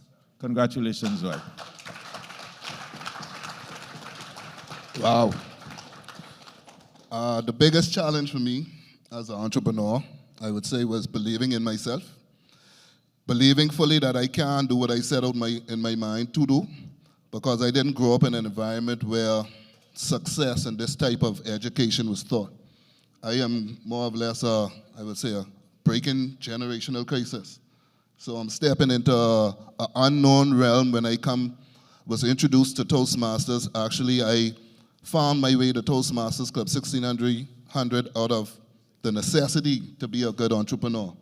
And I Googled, where can I learn to publicly speak? Toastmasters came up. I Googled again, which club in the Bahamas can I go to a Toastmasters club? Club 1600. And that was over 7 years ago. And I realized once I entered 1600 that this is another world that I never knew existed. You know? Because growing up in the streets, my role models was the fellas with the nice Hondas, the big chains, and plenty women. That was my definition of success back then. Once I could get those things, I thought I would make it. But being in an atmosphere of men who achieve so much, who speak so well, who carry themselves so well, that definition automatically had to change. So I challenge us men here, as my last remark is, to get out of these rooms and these environments, and let's go out there and fish for the young men that we need. Because not many of them come in to these type of setup unless someone invite them or unless they miss and hear our opportunity. But there's a lot of young men out there who want this opportunity but just don't know how to access it. Thank you.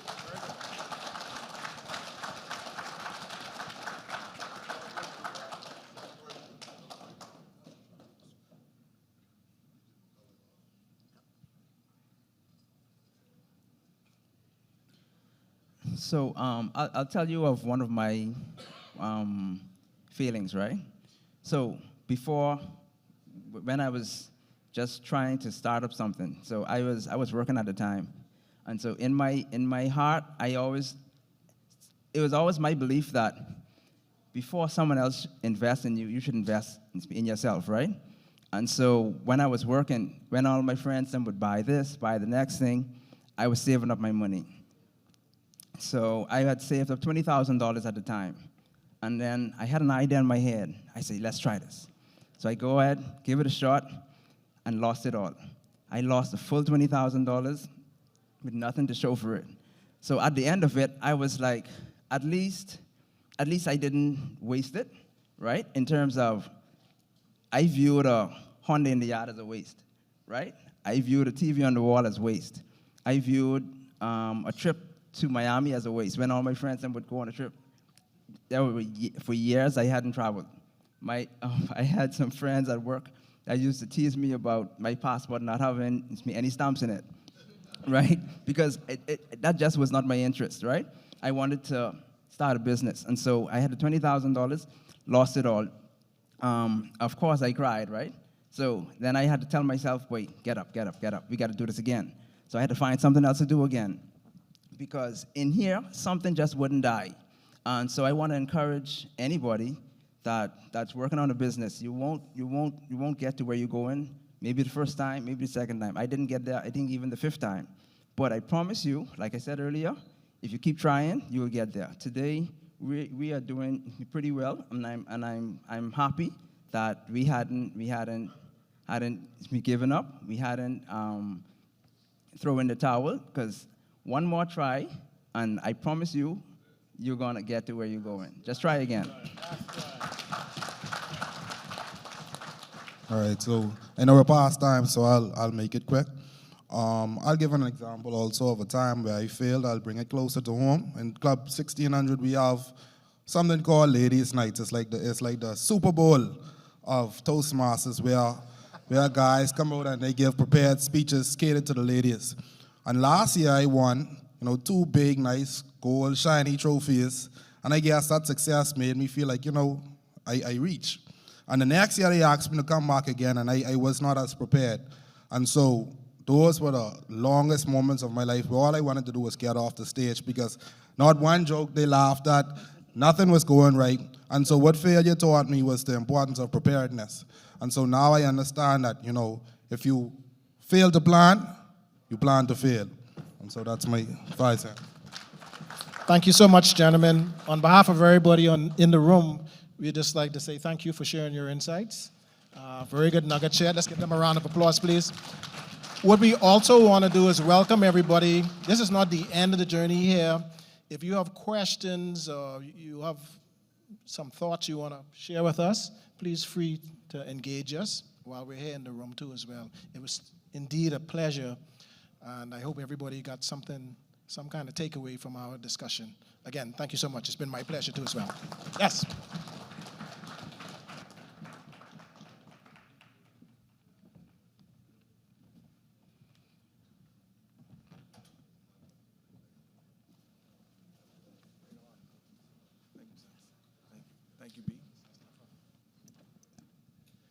Ladies and gentlemen, let's give Toastmaster Bruno Stiles and the men who have taught us now how to turn failure into success. Let's give them a very warm round of applause. We want to ask Valentino Monroe, he's in the room, if you would move over to this table to my immediate left, along with Azano Major, Roderick Colebrook, Alessandro Major, Donovan Roll, and Ryan Davis. Please assemble right over here for your prep for the next session. All right. Now, with that, I need 10 young entrepreneurs who feel excited about the possibilities of making at least $1.5 to $1.8 million in the next year. I need 10. The first 10, please come. The first 10, otherwise I'll start calling names. Come, Felice, come help me. Okay, we got 1. Come on, give that man a warm round of applause. 1.5 to 1.8, the first 10. This is opportunity. You got to be ready when opportunity call. I need the first 10. Only the first 10. All right. Wow. Help me, Miss Bethel. I got 10 yet? Okay, so we'll have to. I'm going to start over on my left. Please just count 1 through 10. Just count. Yeah.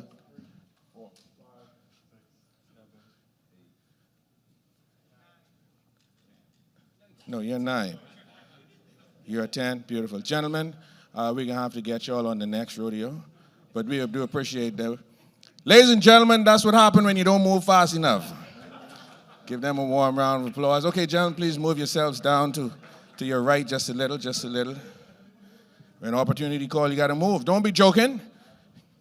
Say it with me, gentlemen. When opportunity moves, oh, man, you've gone to sleep. You can try it again. When opportunity moves, you got to get ready to move. There you go. Beautiful. Now, with that, I want to call on Toastmaster Mark Humes. Or you prefer to be filming, or you available to assist? Give Toastmaster Mark Humes a warm round of applause.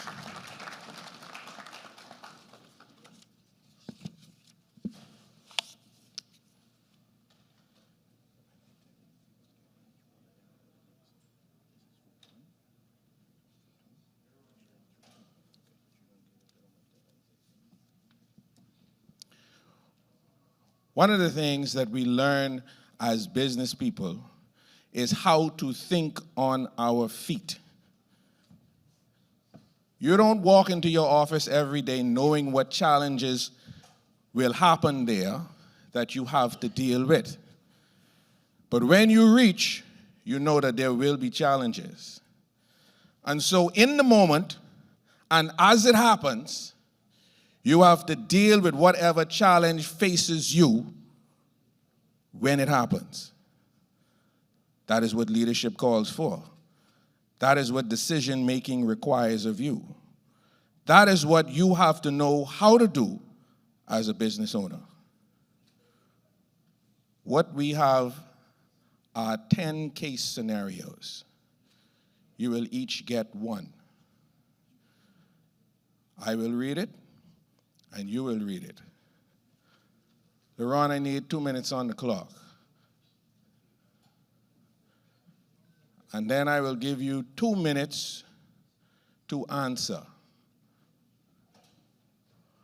When you hear this sound, not that sound. When you hear this sound, oh, Ron, you shaming me again, man. I can't take much of this. And LaRon is my boy, you know. When you, oh, is the lady who doing that? Oh, Lord.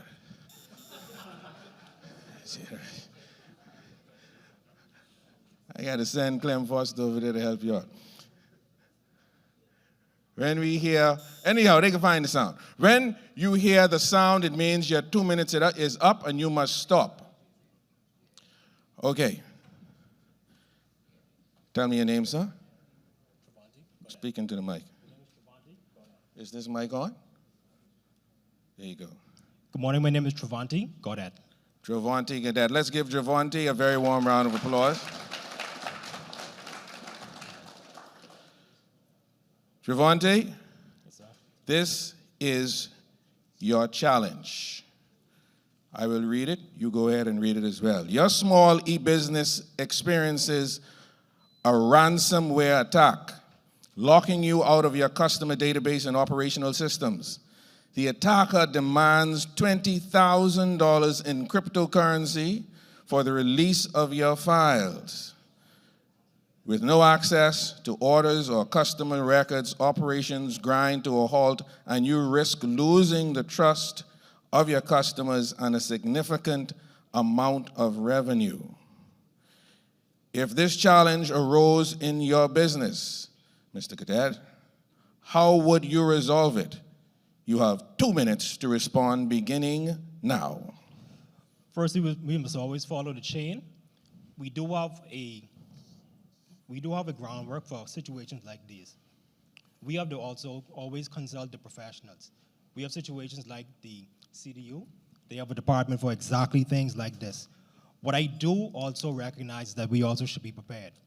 As business owners, if you're going to have a spreadsheet or you're going to have a network, you should be protected ahead of time. The $20,000, honestly, my first call might be SBDC. Because for me, I already had a foundation where I can explain why I would need it. And the thing is, we have support systems like SBDC would be able to tell you, hey, this is something we can do. Not only for the money, you know, it's for the expertise. Someone in here knows the answer. And if they don't have the answer there, they can always guide me to someone who does have the answer.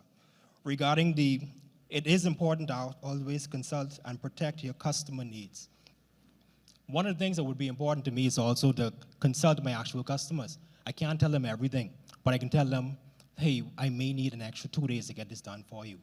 We have to communicate with our customers and let them know when they're going to be inconvenienced, because it might be a loss of $20,000 now, but even those, the effect after that, if you don't communicate and have the groundwork, may be $20,000 lost now and another $20,000 to $50,000 in the future. So my main steps would be consult the professionals and also be open to feedback, and also we must always be prepared for something like this in the future. Thank you very much. And he did that with how many seconds to spare? With 15 seconds to spare. Give the young man a very warm round of applause. Please pass the mic to gentleman number 2. Please tell us your name. My name is Cameron Knowles. Nice to meet you all. Ladies and gentlemen, give Cameron Knowles a very warm round of applause. Cameron, you have case study number 2. Thank you very much, Mark. The founder and CEO of your small business announces an unexpected departure, leaving the team without a clear leader. There's no succession plan in place, and the team morale begins to decline as uncertainty looms around the business. Key decisions are delayed, and your clients are growing impatient. If this challenge arose in your business, how would you resolve it? You have 2 minutes to respond, beginning now. All right, so if this issue was to happen within my business, I definitely, I'm a planner. I'm big on, having a plan. So I feel like as someone who's the CEO of my business now, I would have already been looking for someone who is up next, from before something like this would arise. So I would look to that person and look to see and ask them if they are ready for the situation. And if not, I would try to groom them as much as I can while I take over. And I give it, I'd say, 3 to 6 months. And if I feel like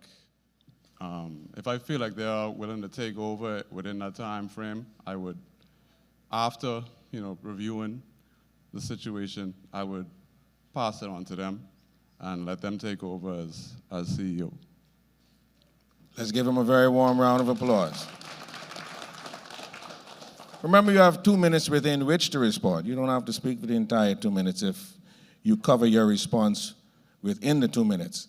But for those of us who like to talk long, don't exceed 2 minutes. All right, good. Here's challenge number 3. Please, tell us your name. Good day, everybody. My name is Tristan Hanna. Let's give Tristan a warm round of applause.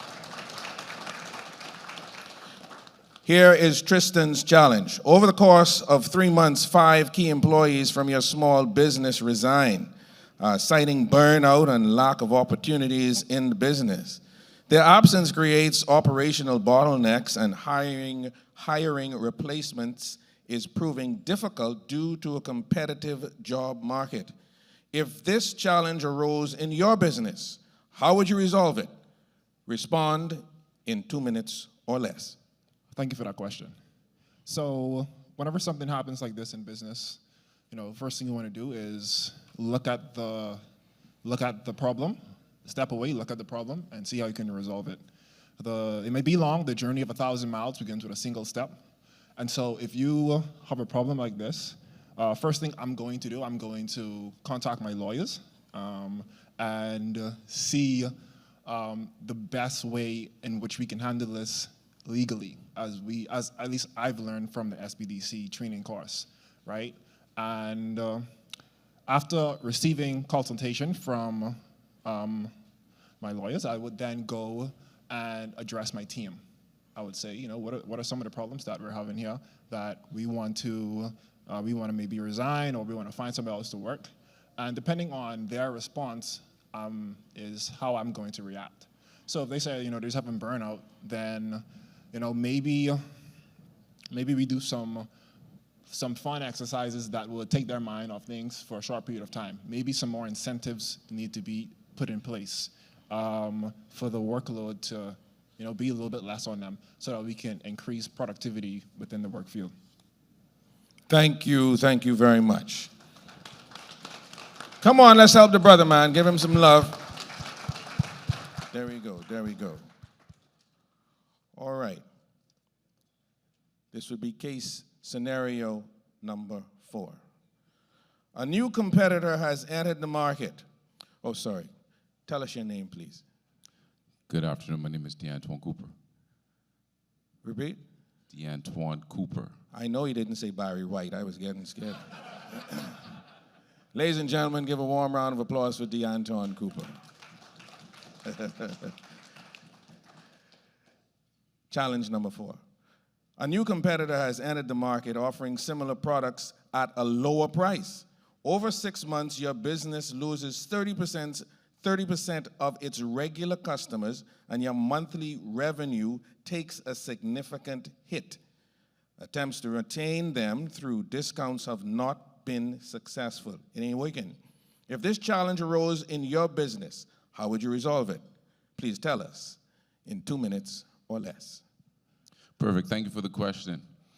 If this challenge would have arisen in the space that I'm in, which is food delivery space, we would then look into finding other options, such as becoming more valuable in the market, as to which we can go out there, provide more logistical standpoints, talk to more customers, see where we're not doing well, where we can do well, see where we can put together a plan where we can not only, let's just say, we can move towards different aspects of different spaces.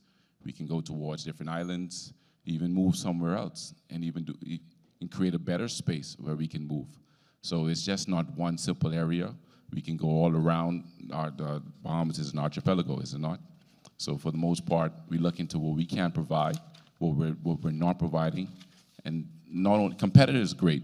We don't worry. We don't have any issues with when people are competitors, and when competitors work towards making sure that if they're doing their jobs, we do our jobs better. That's all, in terms of making sure that our value comes forth, their value comes forth, and then we just work towards the process in terms of that. But I would say, and for the most part, to make sure that customers are always guaranteed a proper solution to any problem, we look to where we're falling down and where we can build up towards a situation, okay? So for that method, I think that that's the best option at this time. And we'll look into I'll speak with the team and see where we can look and we can raise the bar higher so we can overcome where we're at. Thank you. There you go. Come on, give the brother a warm round of applause. Thank you very much. Should have had him speak before the chairman of the Broadcasting Corporation left. Might have been a good talent for the quiet storm. Anyway, we now have challenge number 5. Please tell us your name. Good day. My name is Markinson St. Fleur from Abaco.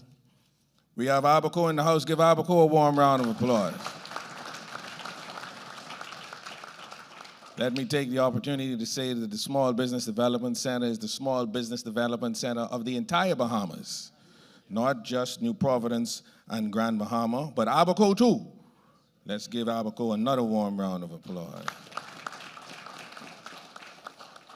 Okay, here is your challenge. One of your largest clients unexpectedly terminates a major contract that accounted for 40% of your revenue. The sudden loss creates a cash flow crisis, forcing you to consider layoffs and scaling back your operations. If this challenge arose in your business, how would you resolve it? Please tell us in 2 minutes or less. So firstly, being in the marine business, if a challenge like this would arose, of course it would be detrimental to the company, but I would go out and maybe sacrifice a little more on marketing and like try to encounter new clients to try and up my revenue. But 40% is steep. I try to offer some more incentives to try and win the client over. If that doesn't work, then of course try and venture off on different islands, because like one of our fellow speakers said, that Bahamas is an archipelago, of course. So I'd probably venture off on a different island and offer my services and try to up that revenue. Basically, I don't see no other way to try and get it. Let's give Abaco a warm round of applause. Thank you very much. Please tell us your name. Good afternoon, I am Wellington Ramsey. Please give a warm round of applause to Wellington Ramsey. Here's your challenge, Wellington. Your business management software is over 5 years old and no longer integrates with modern payment or inventory systems. Customers are complaining about the slow transaction times, and competitors are attracting clients with more streamlined technology. Your systems are out of date. If this challenge arose in your business, how would you resolve it? Please tell us in 2 minutes or less. Well, firstly, I love technology. It's what I study now in university. So I don't think my systems will be out of date. Everything is automatically updated. So I love this one, right? For me, go on to town, man. Go on to town. Go on to town. If it had been the case, which it wouldn't be for me, I would look at new technology, definitely, get up with the times, because I would lose business. As, for instance, you have Blockbuster and Netflix. Blockbuster, they stayed with the DVDs. Netflix moved into streaming and all that. They didn't get on board, and then Blockbuster went out of business. So it's the same now. We have electric vehicles. A person is still with the diesel and the motor and gasoline. Eventually, those are going to phase out. So if you don't move with the times, eventually you're going to be out of business, all right? And the customers are who bring you your money. So if you don't meet the demands of your customers, you're going to lose customers. So essentially, what I would have done is get feedback from customers, find out what services do they like best, get a business consultant, find out, or technology, persons who are proficient in technology, what's the best technology and software out there that can provide us optimal service for our customers, as also cost effective, all right? In cutting costs, not in cutting costs, but not you just want to implement some new technology and then it's cutting the annual budget for your business, and now your business is losing money because you just want some fancy technology when you could get something that's quite as good but not as expensive. So definitely software upgrade would have been the #1 thing I would have done. Yeah. Tell us your name again. Wellington Ramsey. First name? Wellington. Ladies and gentlemen, if you need a software upgrade for your business, please have a talk with Wellington Ramsey. All right, that question and case scenario dealt with outdated technology. This next one deals with supply chain disruption. Tell us your name, please. Pleasant good morning, everybody. My name is Widerson Centillion out of Abaco as well. Abaco is in the house. Give the young man a warm round of applause. Here's your challenge. A key supplier experiences a natural disaster, causing severe delays in delivering materials you rely on for the production aspect of your business. Without these materials, your operations are halted and customers are beginning to demand refunds. If this challenge arose in your business, how would you resolve it? Please respond in 2 minutes or less. Well, the first thing I would do is sit down with my team and streamline. I would plan to streamline to see what best way I can alter the issue or fix it. I would try to see how I can bring back a sense of convenience and efficiency to my customers by offering bonuses or discounts, or I would just try to sit down with my team to streamline basically different ways in which I could offer some type of quality to my service, with my services, even though I'm experiencing some type of technical difficulty. So discounts, bonuses, trying to find probably another supplier. That's what the question says. Find another way which I don't deal with supplies. I do service-based industry, but if I were to be in a supply industry where I have to produce supplies for clients, I would sit down with my team firstly, get their inputs, streamline, and find out different ways in which we can mitigate inconvenience among customers. Thank you very much. Please give him a warm round of applause. This next case scenario deals with finance and overextension. Please tell us your name. Wade Hicks Jr. Wait, say that again? My name is Wade Higgs Jr. Mr. Junior. What? Wade Higgs Jr. Oh, wow. Azano Major, please stand. Azano Major is the Vice President in charge of membership at Toastmasters Club 1600. Mr. Higgs, Yes, sir. before you sit down, go talk to him. Yeah, I need him to help you to be more clear when you speak. I don't say this from a perspective of trying to embarrass you in front of all of these people, but when you are a businessman, your ability to communicate clearly is essential. Come on, give Mr. Higgs a warm round of applause. Thank you, sir. So with that, as we would in Club 1600, I can start again. Please, tell us your name. Good morning. My name is Wade Higgs Jr. That's what we want. Come on, give him a warm round of applause. Yeah. That's the way we do it. Yeah, that's the way we do it. Immediate response and immediate evaluation. Okay, Mr. Higgs, your business takes on a high-interest loan to fund an expansion project, but unexpected expenses exceed the budget. With profits not meeting projections, the monthly loan payment is now jeopardizing day-to-day operations. You're in trouble.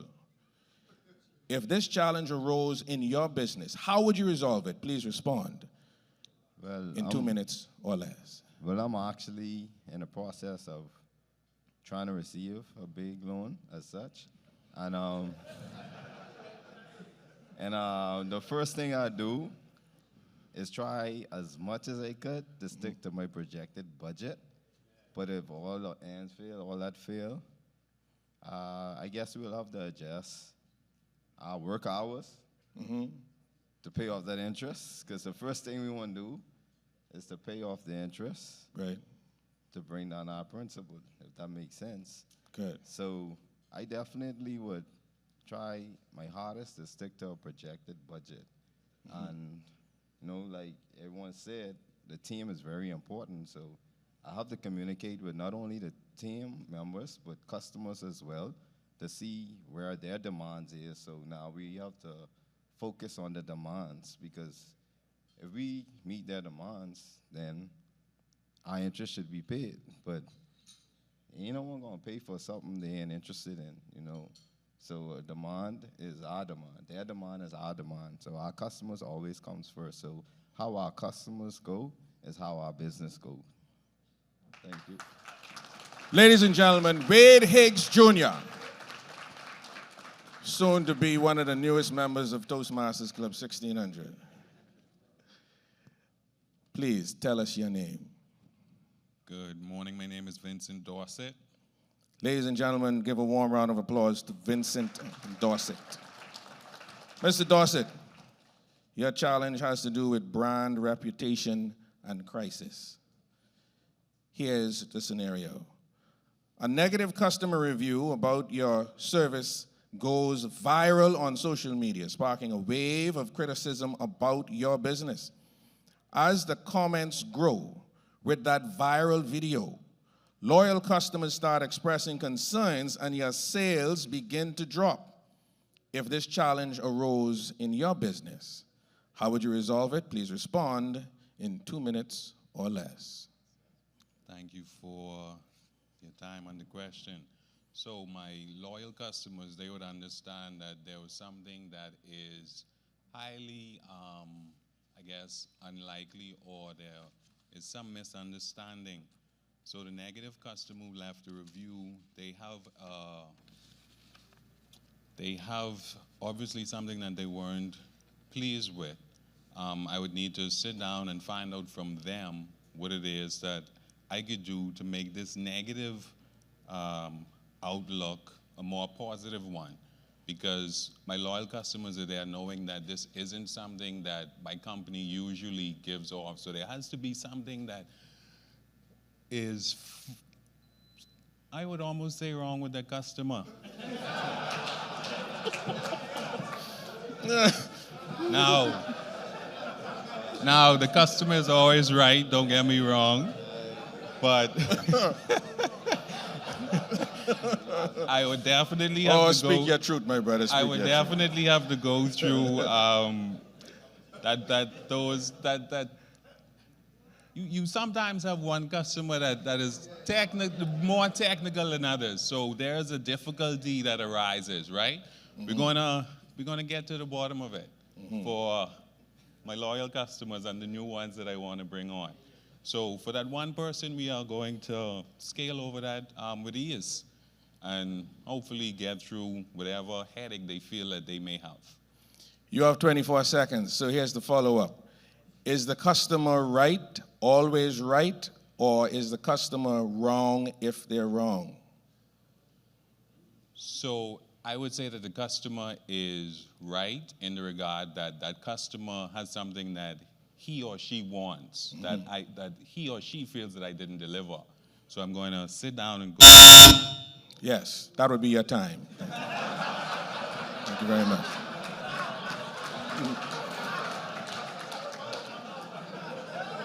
Indeed. We work by time, Time management is very important. Let's give the young man a warm round of applause.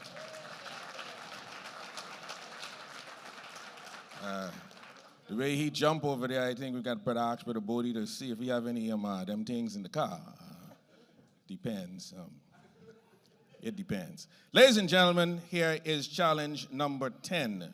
It has to do with regulatory compliance violation. You know, you go to jail for that nowadays. Please, tell us your name. Shannon Wilson. Ladies and gentlemen, give a warm round of applause to Shannon Wilson.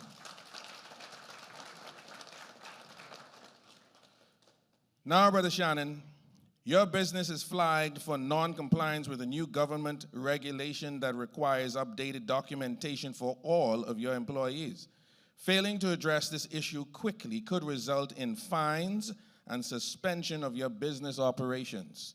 If this challenge arose in your business, how would you resolve it? Please tell us in 2 minutes or less. Okay, good day, everybody.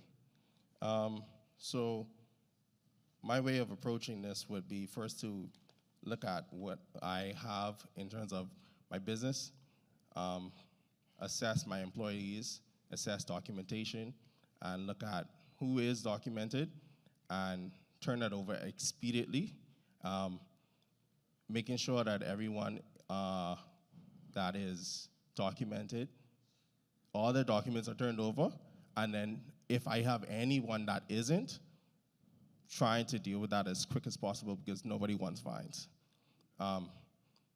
And in a situation where if they are not documented, then, and we cannot or aren't able to get them documented, we would have to deal with it on eliminate the situation, honestly. Why we are working under those conditions in the first place, I have no idea. But due to this circumstance, we would have to get rid of them and eliminate the situation. Indeed. That's Let's give the young man a warm round of applause. Did our young entrepreneurs do well? Did our young entrepreneurs do well? And everybody under the sound of my voice, stand up right now and give them a warm round of applause. That's how we encourage each other. This is how we do it. This will not be the last time. We will do this time and time again, so until we drive this country where it should be. Give them another warm round of applause. Thank you very much, gentlemen.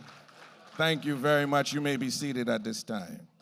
One of the things that we like to talk about at the SBDC and at Club 1600 are our success stories. So we're not just talking about a pie in the sky and the sweet by and by. We're talking about things that we've thought through.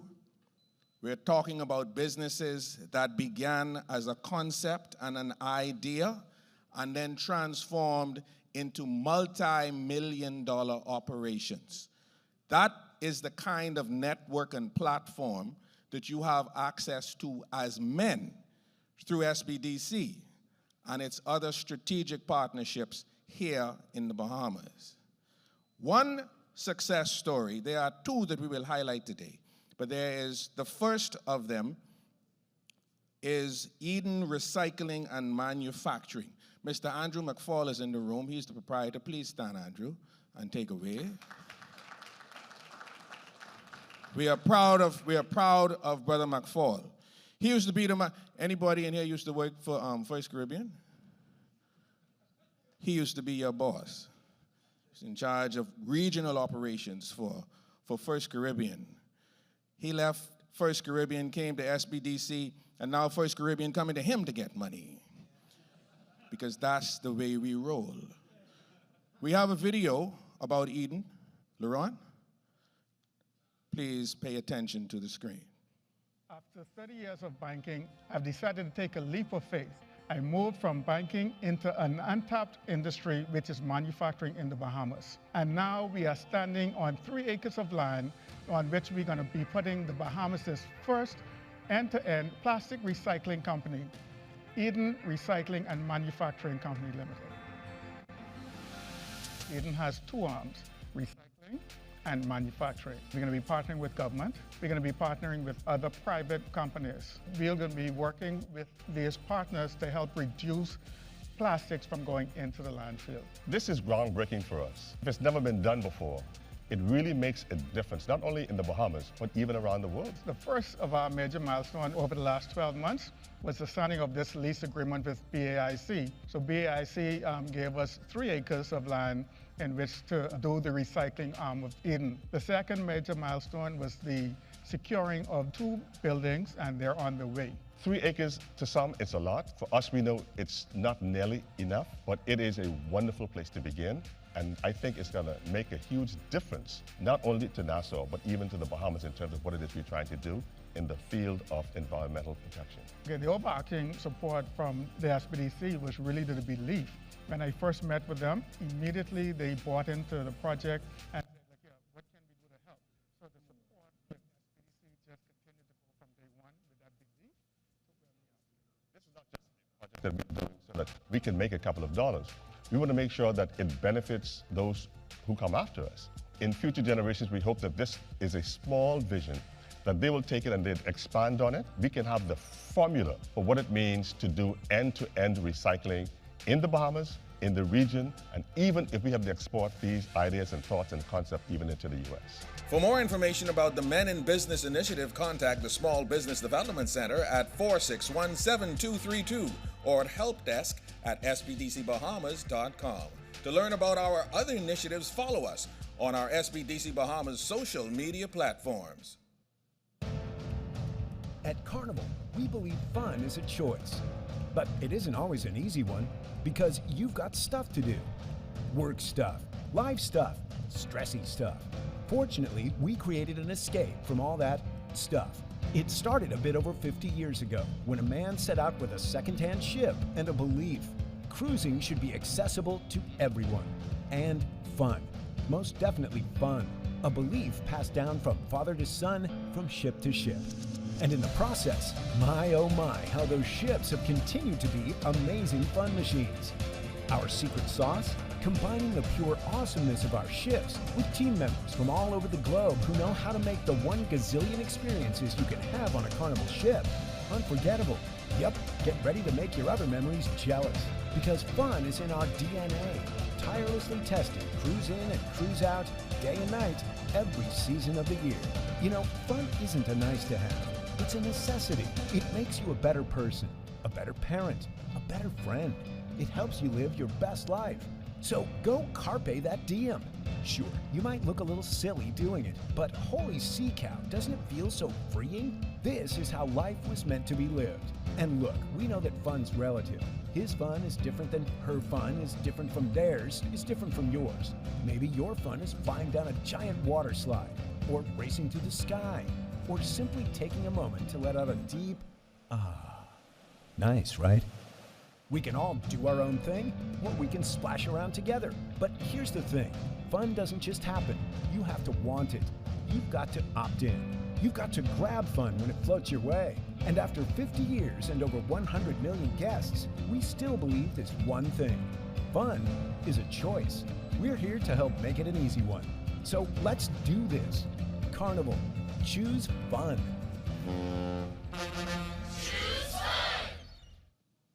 We'd like to say a very, very special thank you to our strategic partners in this endeavor, Carnival Corporation, the SBDC, Broadcasting Corporation of the Bahamas, and of course, Toastmasters Club 1600. Now, ladies and gentlemen, later on this evening in this very room, beginning at 6 p.m., we will be presenting 3 lucky entrepreneurs with a total of $35,000 here on the spot. Those who will compete have already been chosen, so next time, for those of you who wish so to do. The first prize winner will get $20,000. The second prize winner will get $10,000. And we'll give someone a consolation prize of $5,000. The third place winner. You don't want to miss it, because for those of you who plan to do something like this in the future, this is your opportunity to see how it's done and how it's done at its best. This is a brotherhood. This, with a few strategic sisters. But this is a brotherhood.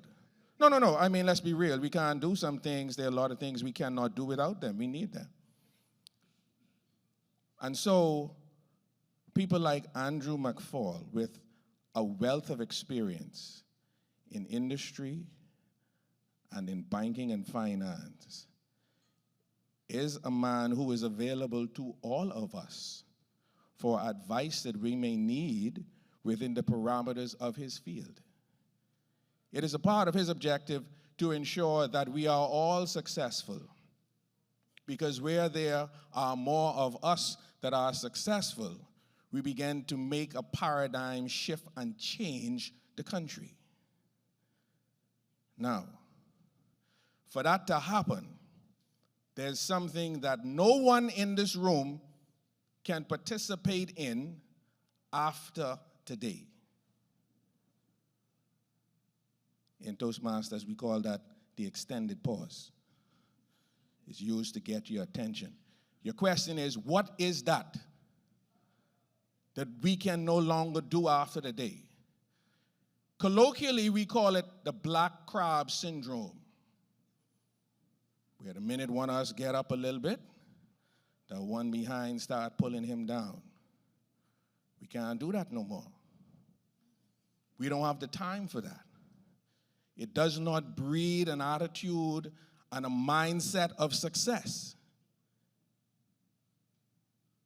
And so before we continue into our final segment, all men in this room, we can let the ladies sit down because, you know, they are here as observers, but all the men in this room who will no longer after this day participate in black crab syndrome, either stand up.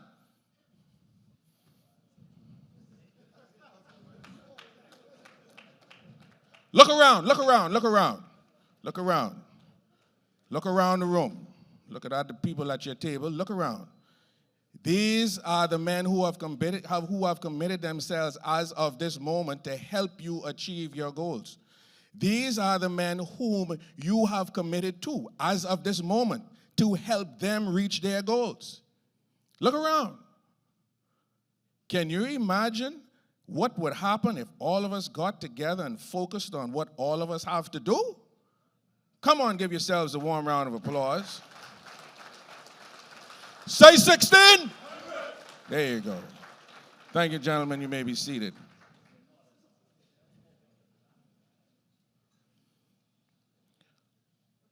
Another success story from the SBDC is a gentleman who is a past president of the First Bahamas branch of Toastmasters Club 1600.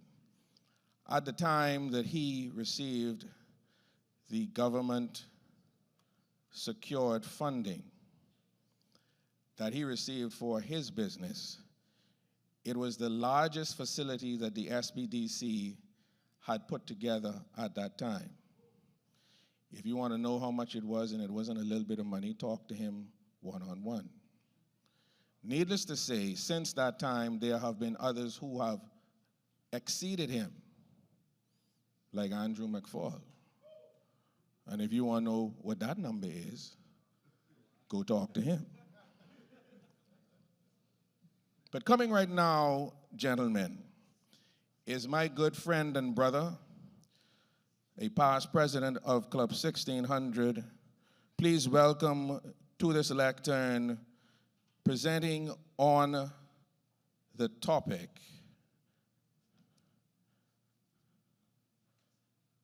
tech innovations, disrupt or be disrupted. Let's welcome Toastmaster, distinguished Toastmaster Valentino Monroe.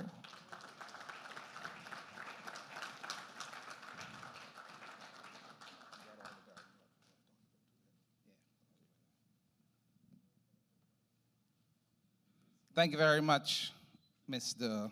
Facilitator, on doing an extraordinary job in hosting this event. Before I begin, I must commend the SBDC for being exemplary. I don't think there's any organization in the Bahamas that's making the kind of impact that the SBDC is making. And not just funding businesses, but providing the training, the support, the mentorship, creating the forums and the environment for us to flourish. And so give the SBDC a round of applause. And certainly, you must commend yourself for being here this afternoon, especially those of you that have traveled from Abaco and Exuma and Andros and so forth. And so it's great to have you in the house. One of the best explanations, definitions I've had on innovation arose from a discussion I had with my son a couple of years ago. He had a challenge, he had an assignment, and so we discussed the topic. And after he went out and did his research, he came to me. He said, life is made up of dots. He said, they're simple, they're safe, and they make things work. He said, innovation is the ability to see the dots that are not evident. See, most of us see the dots that are there. And so we see if we want to get from Nassau to Paradise Island, we call a taxi. That's the dot that's there. Innovation is the ability to see those dots that most of us do not see, that are not there physically, but with a little creativity, we see them up here. And so Uber saw that dot. That's not there, but it was there. And so coming to discuss this topic, innovation, tech innovation, disrupt and disrupted, or be disrupted, are a team of gentlemen that are gonna help us to see the dots that do not exist. And so I want you to join me in welcoming Mr. Ryan Davis. Give him a round of applause as he comes, please.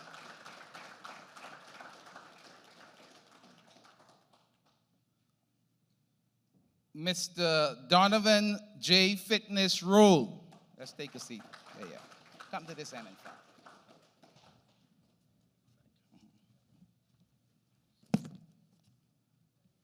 Mr. Alessandro Major.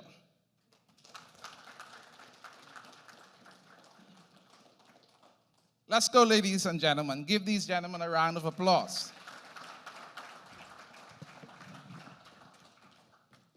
Toastmaster Azano Major.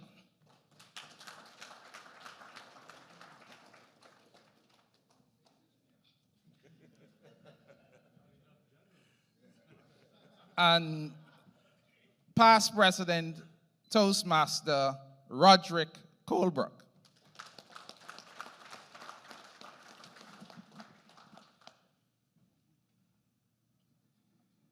And so starting from my far right, I will invite my panelists to just give a brief introduction of who you are and take your seat once you're done. Sure. Formally, good afternoon. Good afternoon, all. My name is Ryan Davis. I am, I guess, hopefully the least distinguished panelist today.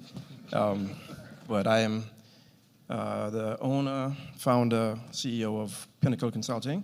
I have a background in computer engineering, project management, a little bit of banking and finance as well, but for the last perhaps 10 to 15 years, I've been focused primarily on IT, consulting, project management. Good afternoon. My name is Donovan J. Roll. I'm an accountant by profession and a wellness advocate and behavioral specialist by passion. I'm an author of 3 books, a father to 2 sets of twins, and a husband to 1 wife. All right. Good afternoon, all. My name is Alessandro Major. I am the senior sales manager at Sappadil. I have a backing in banking, but recently transitioned over into the tech space, and I'm excited to be here. Good afternoon, everyone. My name is Toastmaster Azano Major. I am the Vice President membership of Toastmasters Club 1600. I have a background in marketing as a passion, but recently I've pivoted into the financial sector with experience in crypto and forex trading. I also have involvement in a car rental business, transportation industry, the property management industry, and also the tourism industry. Good afternoon, everyone. My name is Roderick Colebrook. I am the chairman of the Hotel Licensing Board. My background is hotels. I'm a hotelier. I'm also a consultant and author and songwriter as well. Thank you very much, gentlemen, for taking this opportunity to sit with us this afternoon on the topic tech innovation, disrupt or be disrupted. I think we have a good mix of background here this afternoon. And so we're going to engage in a discussion that won't be so scripted, because I believe we can be a lot more effective given the mix of talent that's present with me on this platform. Starting to my right, Ryan, with a tech background, when you hear about innovation, tech innovation, what comes to mind? Okay, well, it is 2024, and I think one of the biggest buzzwords of the last year or two is obviously, I think, AI, artificial intelligence. So immediately, innovation today for me, incorporates artificial intelligence. But over the past 2 decades plus that I've been in the space, those buzzwords have changed. From the early 2000s into 2010, and then again now to where we're at, we went from, kind of Windows and Apple and personal computers, cybersecurity, blockchain, Internet of Things, etc. But every day, every week, every month, it'll change. So that innovation, that digital transformation is something that we have to kind of stay aware of, stay abreast of in business, regardless of the industry. I think technology has proven itself to be, an integral part of every industry now. I mean, gone are the days when, solely brick and mortar, paper-based could suffice. So that innovation, I mean, for me, translates to staying abreast of what's coming next year for the next 5 years, and trying to incorporate that into your strategy. Thank you. And gentlemen, feel free to jump in at any point. You don't have to particularly wait for me to ask you a question, But as we engage in this and you want to add to a particular subject area or a particular experience, feel free, to jump in the discussion. And so we know there's innovation in tech, but there's also innovation that does not necessarily involve tech. That may just be innovation in business and generally. And so, Roderick, from your background in hotel and seeing business enterprises operate, helping to provide leadership, can you speak somewhat on other forms of innovation? Yes, thank you very much for that question. I've seen a lot of different innovations that came up through the systems in the hotel industry. Take, for instance, we used to look at the bathrooms. What do you do in the bathroom to make a change? Sometimes as simple as instead of using the knob to turn on the water and turn it off, now you could just slide your hand through and the water comes on automatically. Or even when you're drying your hands. You see, that's technology that came up where we never thought could have happened in the hotel industry. But at the same time, when we talk about innovations, we have to look at innovations that work as well. Because I could tell you, when we made certain changes, we recognized that we had to then pivot. And we had to pivot because we recognized too that when you want to change to be like everybody else, to become modern, then it comes at a certain cost. And that cost means that instead of now just holding up the lever to have water run through, now that means that every one of those areas need to have batteries. So that means every month or every 2 months, what do you have to do? Replace the batteries. So that means the cost now went up. That means you have to make changes in everything that you do.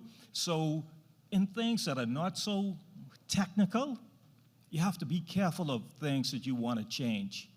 But I must tell you right now is you must move towards the future and check and see what will work for you and what wouldn't work.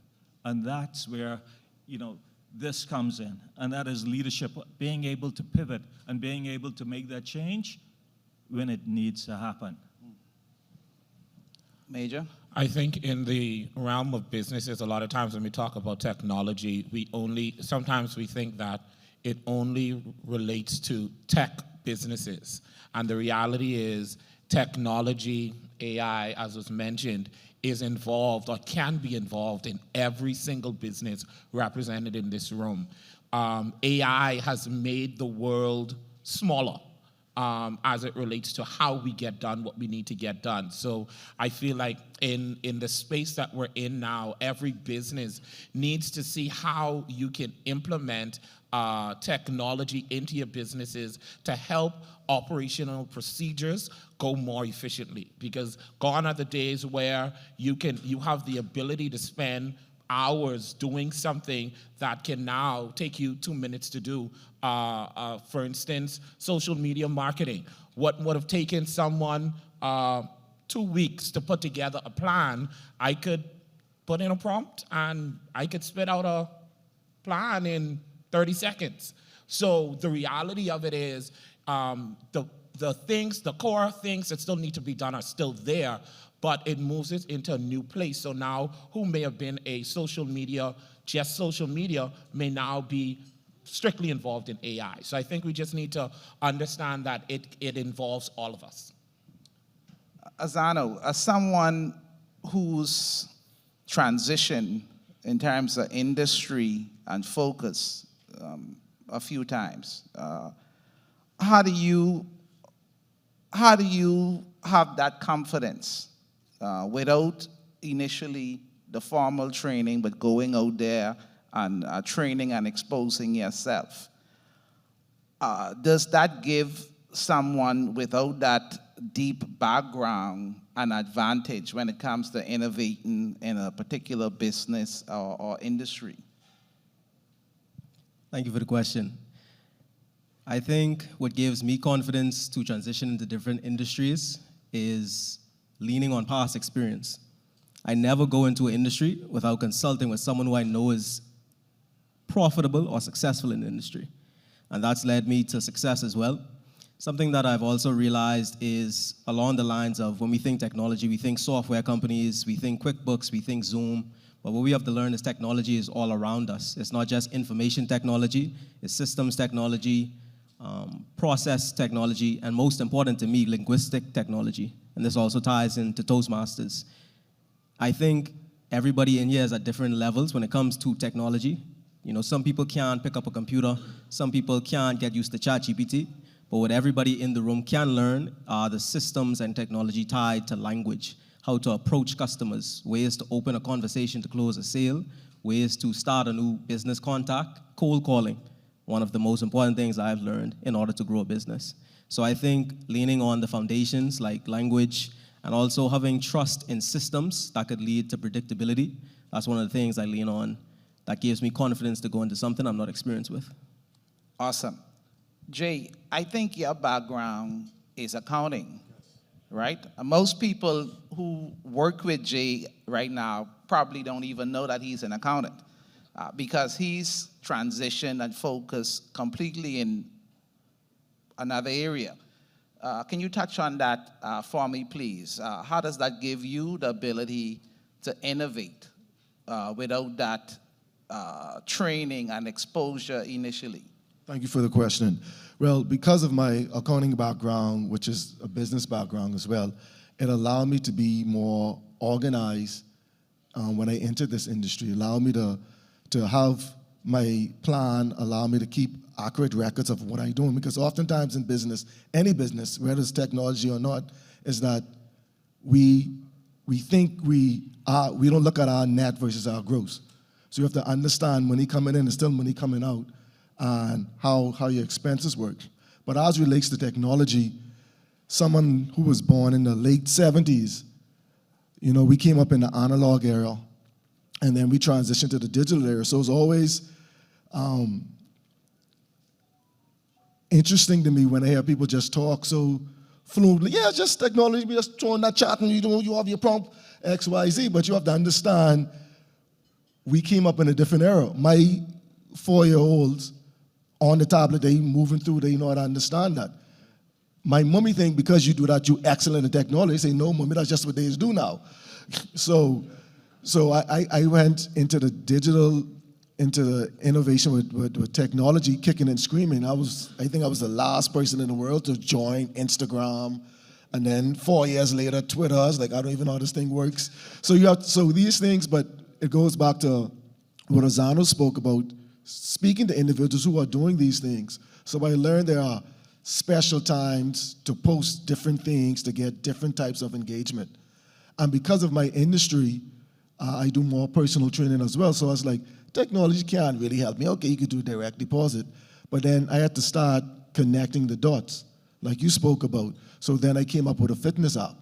So therefore, whether you can come to me, I can come to you, whether you're in Albuquerque, Lutra, Timbuktu, America, Europe, Asia, I can reach you. And that fitness app is J Fitness 242. That's J-A-Y Fitness 242. So we have to make use of technology. And then also in the industry, you have to be abreast because technology also shows us how different exercise affect different things, because now more things are science-based than feelings-based. So technology is all around us, regardless of the field that you're in. Excellent. That's a good segue into us entering our closing session.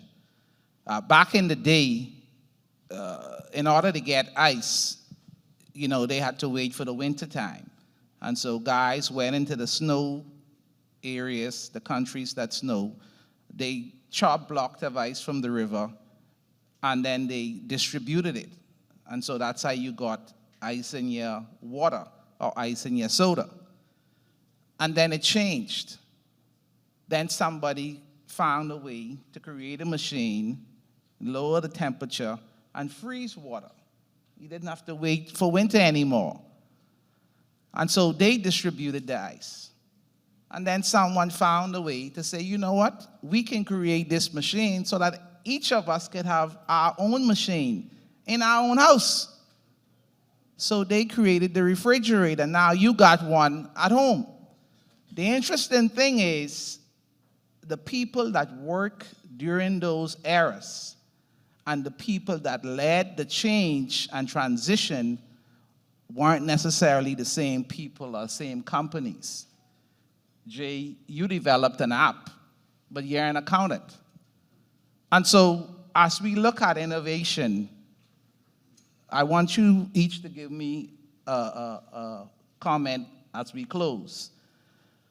How critical is it just to have an open mind to the concept and not look to be led so much by a company or a person because that's the expert, so to speak? Starting on my left. Yes, let me start. Can anyone remember the telephone when it first came over here in the Bahamas? No, you don't. But there was a telephone that was out there. They used to be posted in different parts of the island where you had to go and actually make a phone call. You had to put a quarter in and dial it. All the hotels had paid telephones as well. You had to go there to get it. Can anyone here imagine life right now without a telephone? You remember even when you put it in the house, you plugged it in, it was right to the side of the wall, and you had to stay to the wall and do it. When we talk about disruptors in society, this is what we're talking about, disruptors, making changes, creating different scenarios that would change the world completely. So you see the telephone moving from just being on the side of the wall to where you could walk around with it once you pull that cord out, not the cord, but the transistor out where you can now walk a little further. And then, of course, the cell phone. And then the smartphone. Wow, the changes that went on.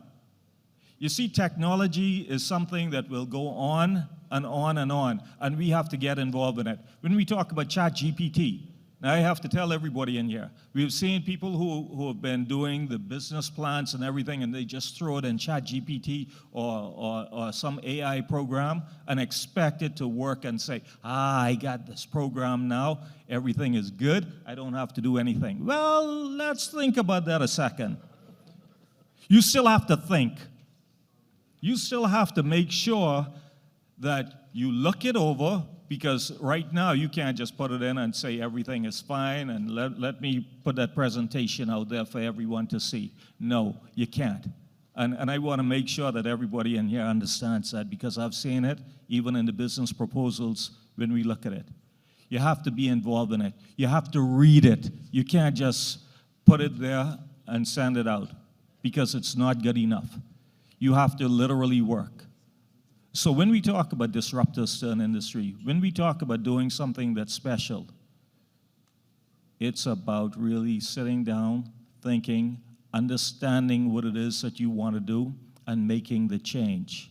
That's what we're talking about today, being a disruptor and making a difference out there. Sano? That was a very excellent response. When I think of innovation, I think it's important to keep in mind that history is always being created. Even this room we're sitting in today, this is a part of history that we'll look back on 5 years from now. And I think it's important to have that mindset to know that you too are able and capable of creating history. And when we think of innovation, we must know that there's nothing new under the sun. Innovation takes inspiration from everything around us. We would have never thought flight is possible unless we first saw birds fly. Henry Ford would have never thought it was possible for a car to push on wheels unless he first saw the cart. But as we all know, if they had asked them how to go faster, the people would have asked for a faster horse and not a car. So we have to be able to lean on what is important to us, to always push the envelope. And when we think innovation, never be satisfied, because there's always a better way to do something. And as long as you have that drive, you'll always be a step ahead of your competitors. They'll always be the ones catching up, and you'll always be the one moving forward.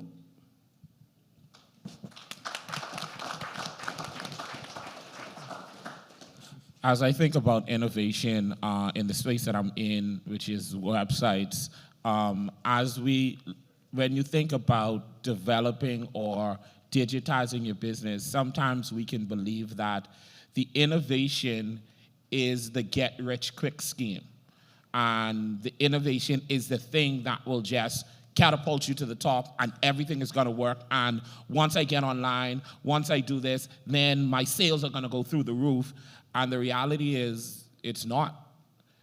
It's only a tool to help you to do all of the things that you need to consistently do. Innovation is a tool to help you to develop, to build the brand or to build the company that you're looking to build. As you go out and as you look for innovation in your various industries, find strategic partners that you can continue to work with to help you not just give you a product or to give you something, but to work along with you to help you to develop what it is that you're looking for. Innovation is here to help to get things done, help you to a task that would have taken you 2 weeks to help you to get it done in a shorter space of time, more efficiently. And so I feel like innovation is the key to helping us develop and grow businesses quickly, but in the space that we can do it in a way that grows more efficiently. Okay. When I think of innovation, I go back to the book of Genesis, where it all began. And when God gave to Adam a helpmate. So innovation is your helpmate. Innovation should not lead you, because we saw what happened when she ate the apple and led Adam to eat the apple, how things just fell apart. So innovation is your helpmate. Innovation is something you use to help you propel you forward. So you cannot use it as the driving force. You need to put in the work. And one thing, I have a friend who's in the audience, who's an entrepreneur. I got this from him, say, if you're standing still, you're going backwards. And that's the way innovation can help propel you forward. So use innovation, AI, whatever's in the industry, and use it to help make your product, help make your brand better. Don't use it to create your brand. You are your brand. So you know what you want to get across to the customer server. And even with innovation, I have to say this. Nothing beats customer service. There's a thing we used to learn in business school, in marketing, location, location, location. Now the world is your oyster, so now it's customer service. Because you're not offering a unique product. As special as we think our product, how it differs from this one to that one, is the customer service is going to keep people and let them do the marketing for you. So with AI and all these things and innovation, make sure that you incorporate customer service in your business. Thank you. Ryan. Okay, thank you again. And to piggyback on all of the responses, I'll summarize in just a few kind of quips and quotes. But one thing I learned years ago is that change is constant, and if you don't innovate, unfortunately, you die. And thirdly, well, I mean that primarily applies to legacy and established business models and companies, and we have lots of examples globally as well as locally for companies that said, well, if it's not broken, we don't have to fix it. And they just kind of stood on the sideline and refused to change, process and implement technology. And unfortunately, sooner than later, they, lost market share and eventually, suffered the consequences. But lastly, as we talk about the evolution of business and innovation in general, I think we have to recognize that we are in an attention-based economy now. I mean, regardless of which industry you may be in, which sector, which region, we are all competing for a very scarce resource, which is attention. And so all of the social media references, all of the platforms, all of the media houses, mainstream media, et cetera, that's a commodity everybody is vying for, whether it's in consulting, tourism, transportation, whatever industry you may be in, that customer attention is what we seek to get. So use, the resources that are available and make technology a partner. We could automate a lot of the, kind of marketing and promotional aspects now, using a lot of these AI tools. As you said, we could set up, systems that post for you on a regular basis that present your company out to the public and target specific audiences. So if you don't know, ask a question. I mean, don't be afraid to as I think as Anna would have mentioned, ask somebody, you know, that has come before you, somebody that may be an expert in the space. And like I said, I think that's something we have to acknowledge. I mean, it's not going anywhere. It's actually, you know, accelerating. So it's exponential. We have to embrace it, and we have to include it in our planning. So.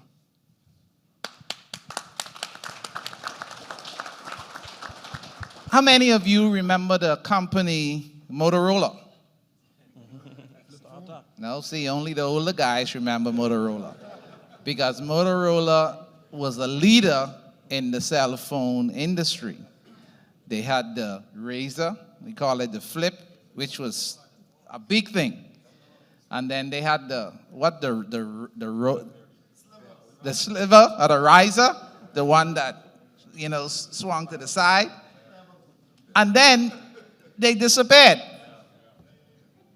They were probably $1 billion company, but they disappeared without a trace. And a computer company took over. Didn't even know anything about cell phones at the time. And so, on the word you used, they died because they refused to innovate. And so I think that sums up our session here this afternoon, ladies and gentlemen. Innovate or die. And so I want you to give my panel a round of applause. Mr. Roderick Colebrook, Azano Major, I call him Major 1, Major 2, Donovan J. Fitness, and Ryan. Give them a round of applause, please. My dad has been a pioneer in the shipping industry for more than 40 years. Unfortunately, he lost his operation due to a misfortune around 2008. I had the vision to rebuild the business starting from the ground up, building on the legacy and the passion that he had to deliver consistent service on time and help with the development and growth of Andros. Mailboat service is a critical service to the islands of the Bahamas. Certainly, Andros has always been there and dear to us. That's where we're born and raised. And so we play a crucial role in advancing the growth and development of Andros. Customers want service and they want consistency. From the start, that's been our commitment. We work to sail on time every time. Our customers have come now to expect this from us. And one of the biggest challenges we've had was finding adequate funding. SBDC from the very start has been a lifesaver. We had challenges there because they'd never done funding for an operation this size. And so certainly the question was, is this the right kind of fit for SBDC? Apparently it was, because they found a way to get creative and provided the funding that we needed to get Central Andros shipping started. If my father was alive today, he would not just be impressed, he would be blown away that we've tripled the size of the operation, and certainly we've made the best use of all the training and exposure he's given us over the years.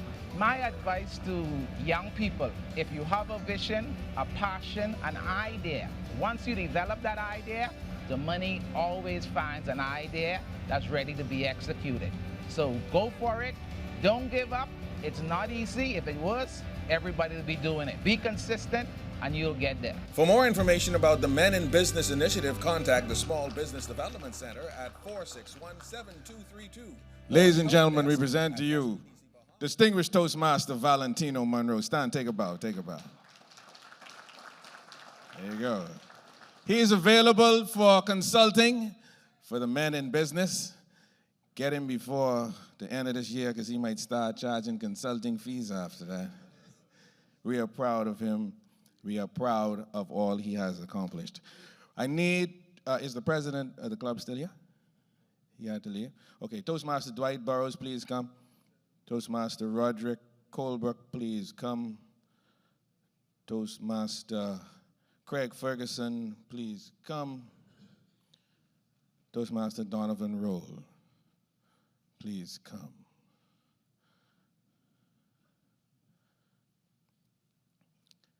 Ladies and gentlemen, I'm proud to stand with these men because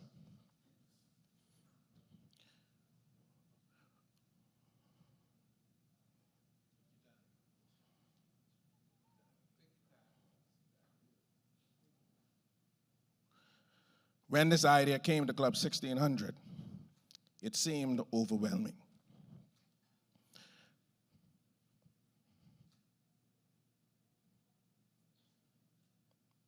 But these guys right here,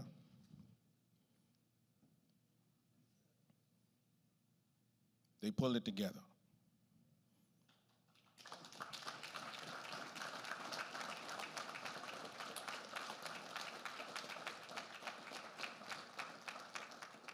So you see Wallace standing and you see Wallace seeming like he got the pat on the back, but it don't work like that. These men, I call them power play. Because they don't just talk the talk, they walk the walk.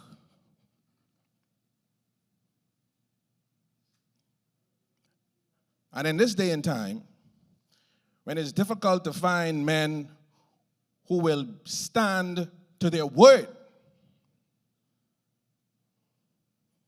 these men did. And so, gentlemen, I say thank you. I do not release you yet. We still have work to do. In fact, the work has only just begun. I want to call on Felice Bethel. Please come.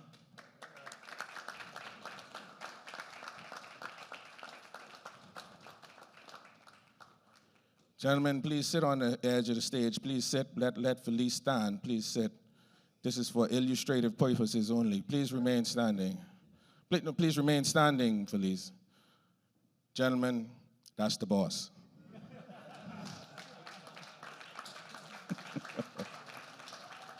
Yeah. And so we are proud to be associated with Felice, with Samantha Roll, with Eureka, and Alex, and all the other ladies at the SBDC.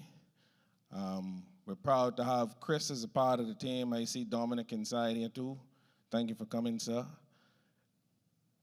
This must continue. We cannot stop where we are today. We are now forever joined in our purpose and our way forward. We continue this evening at 6 p.m.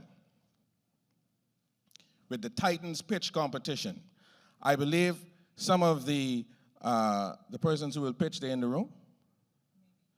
Yeah, if you are in the pitch this evening, please stand. Please stand. There are 6 who have been chosen from over 300 applicants. If you are in the pitch this afternoon, I heard some names that I know are in the pitch.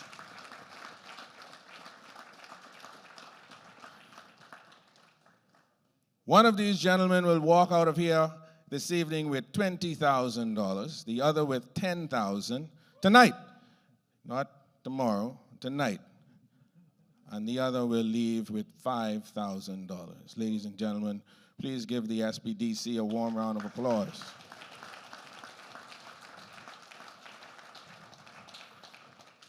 And so there's a scrumptious meal that is on the outside of those doors to my immediate right. We ask that you carry it with you within you. For those of you who might be hoping that your wives or significant others would have brought some foil or Tupperware, today ain't that day. Gentlemen and ladies, it has been my pleasure. We'll see you later this evening.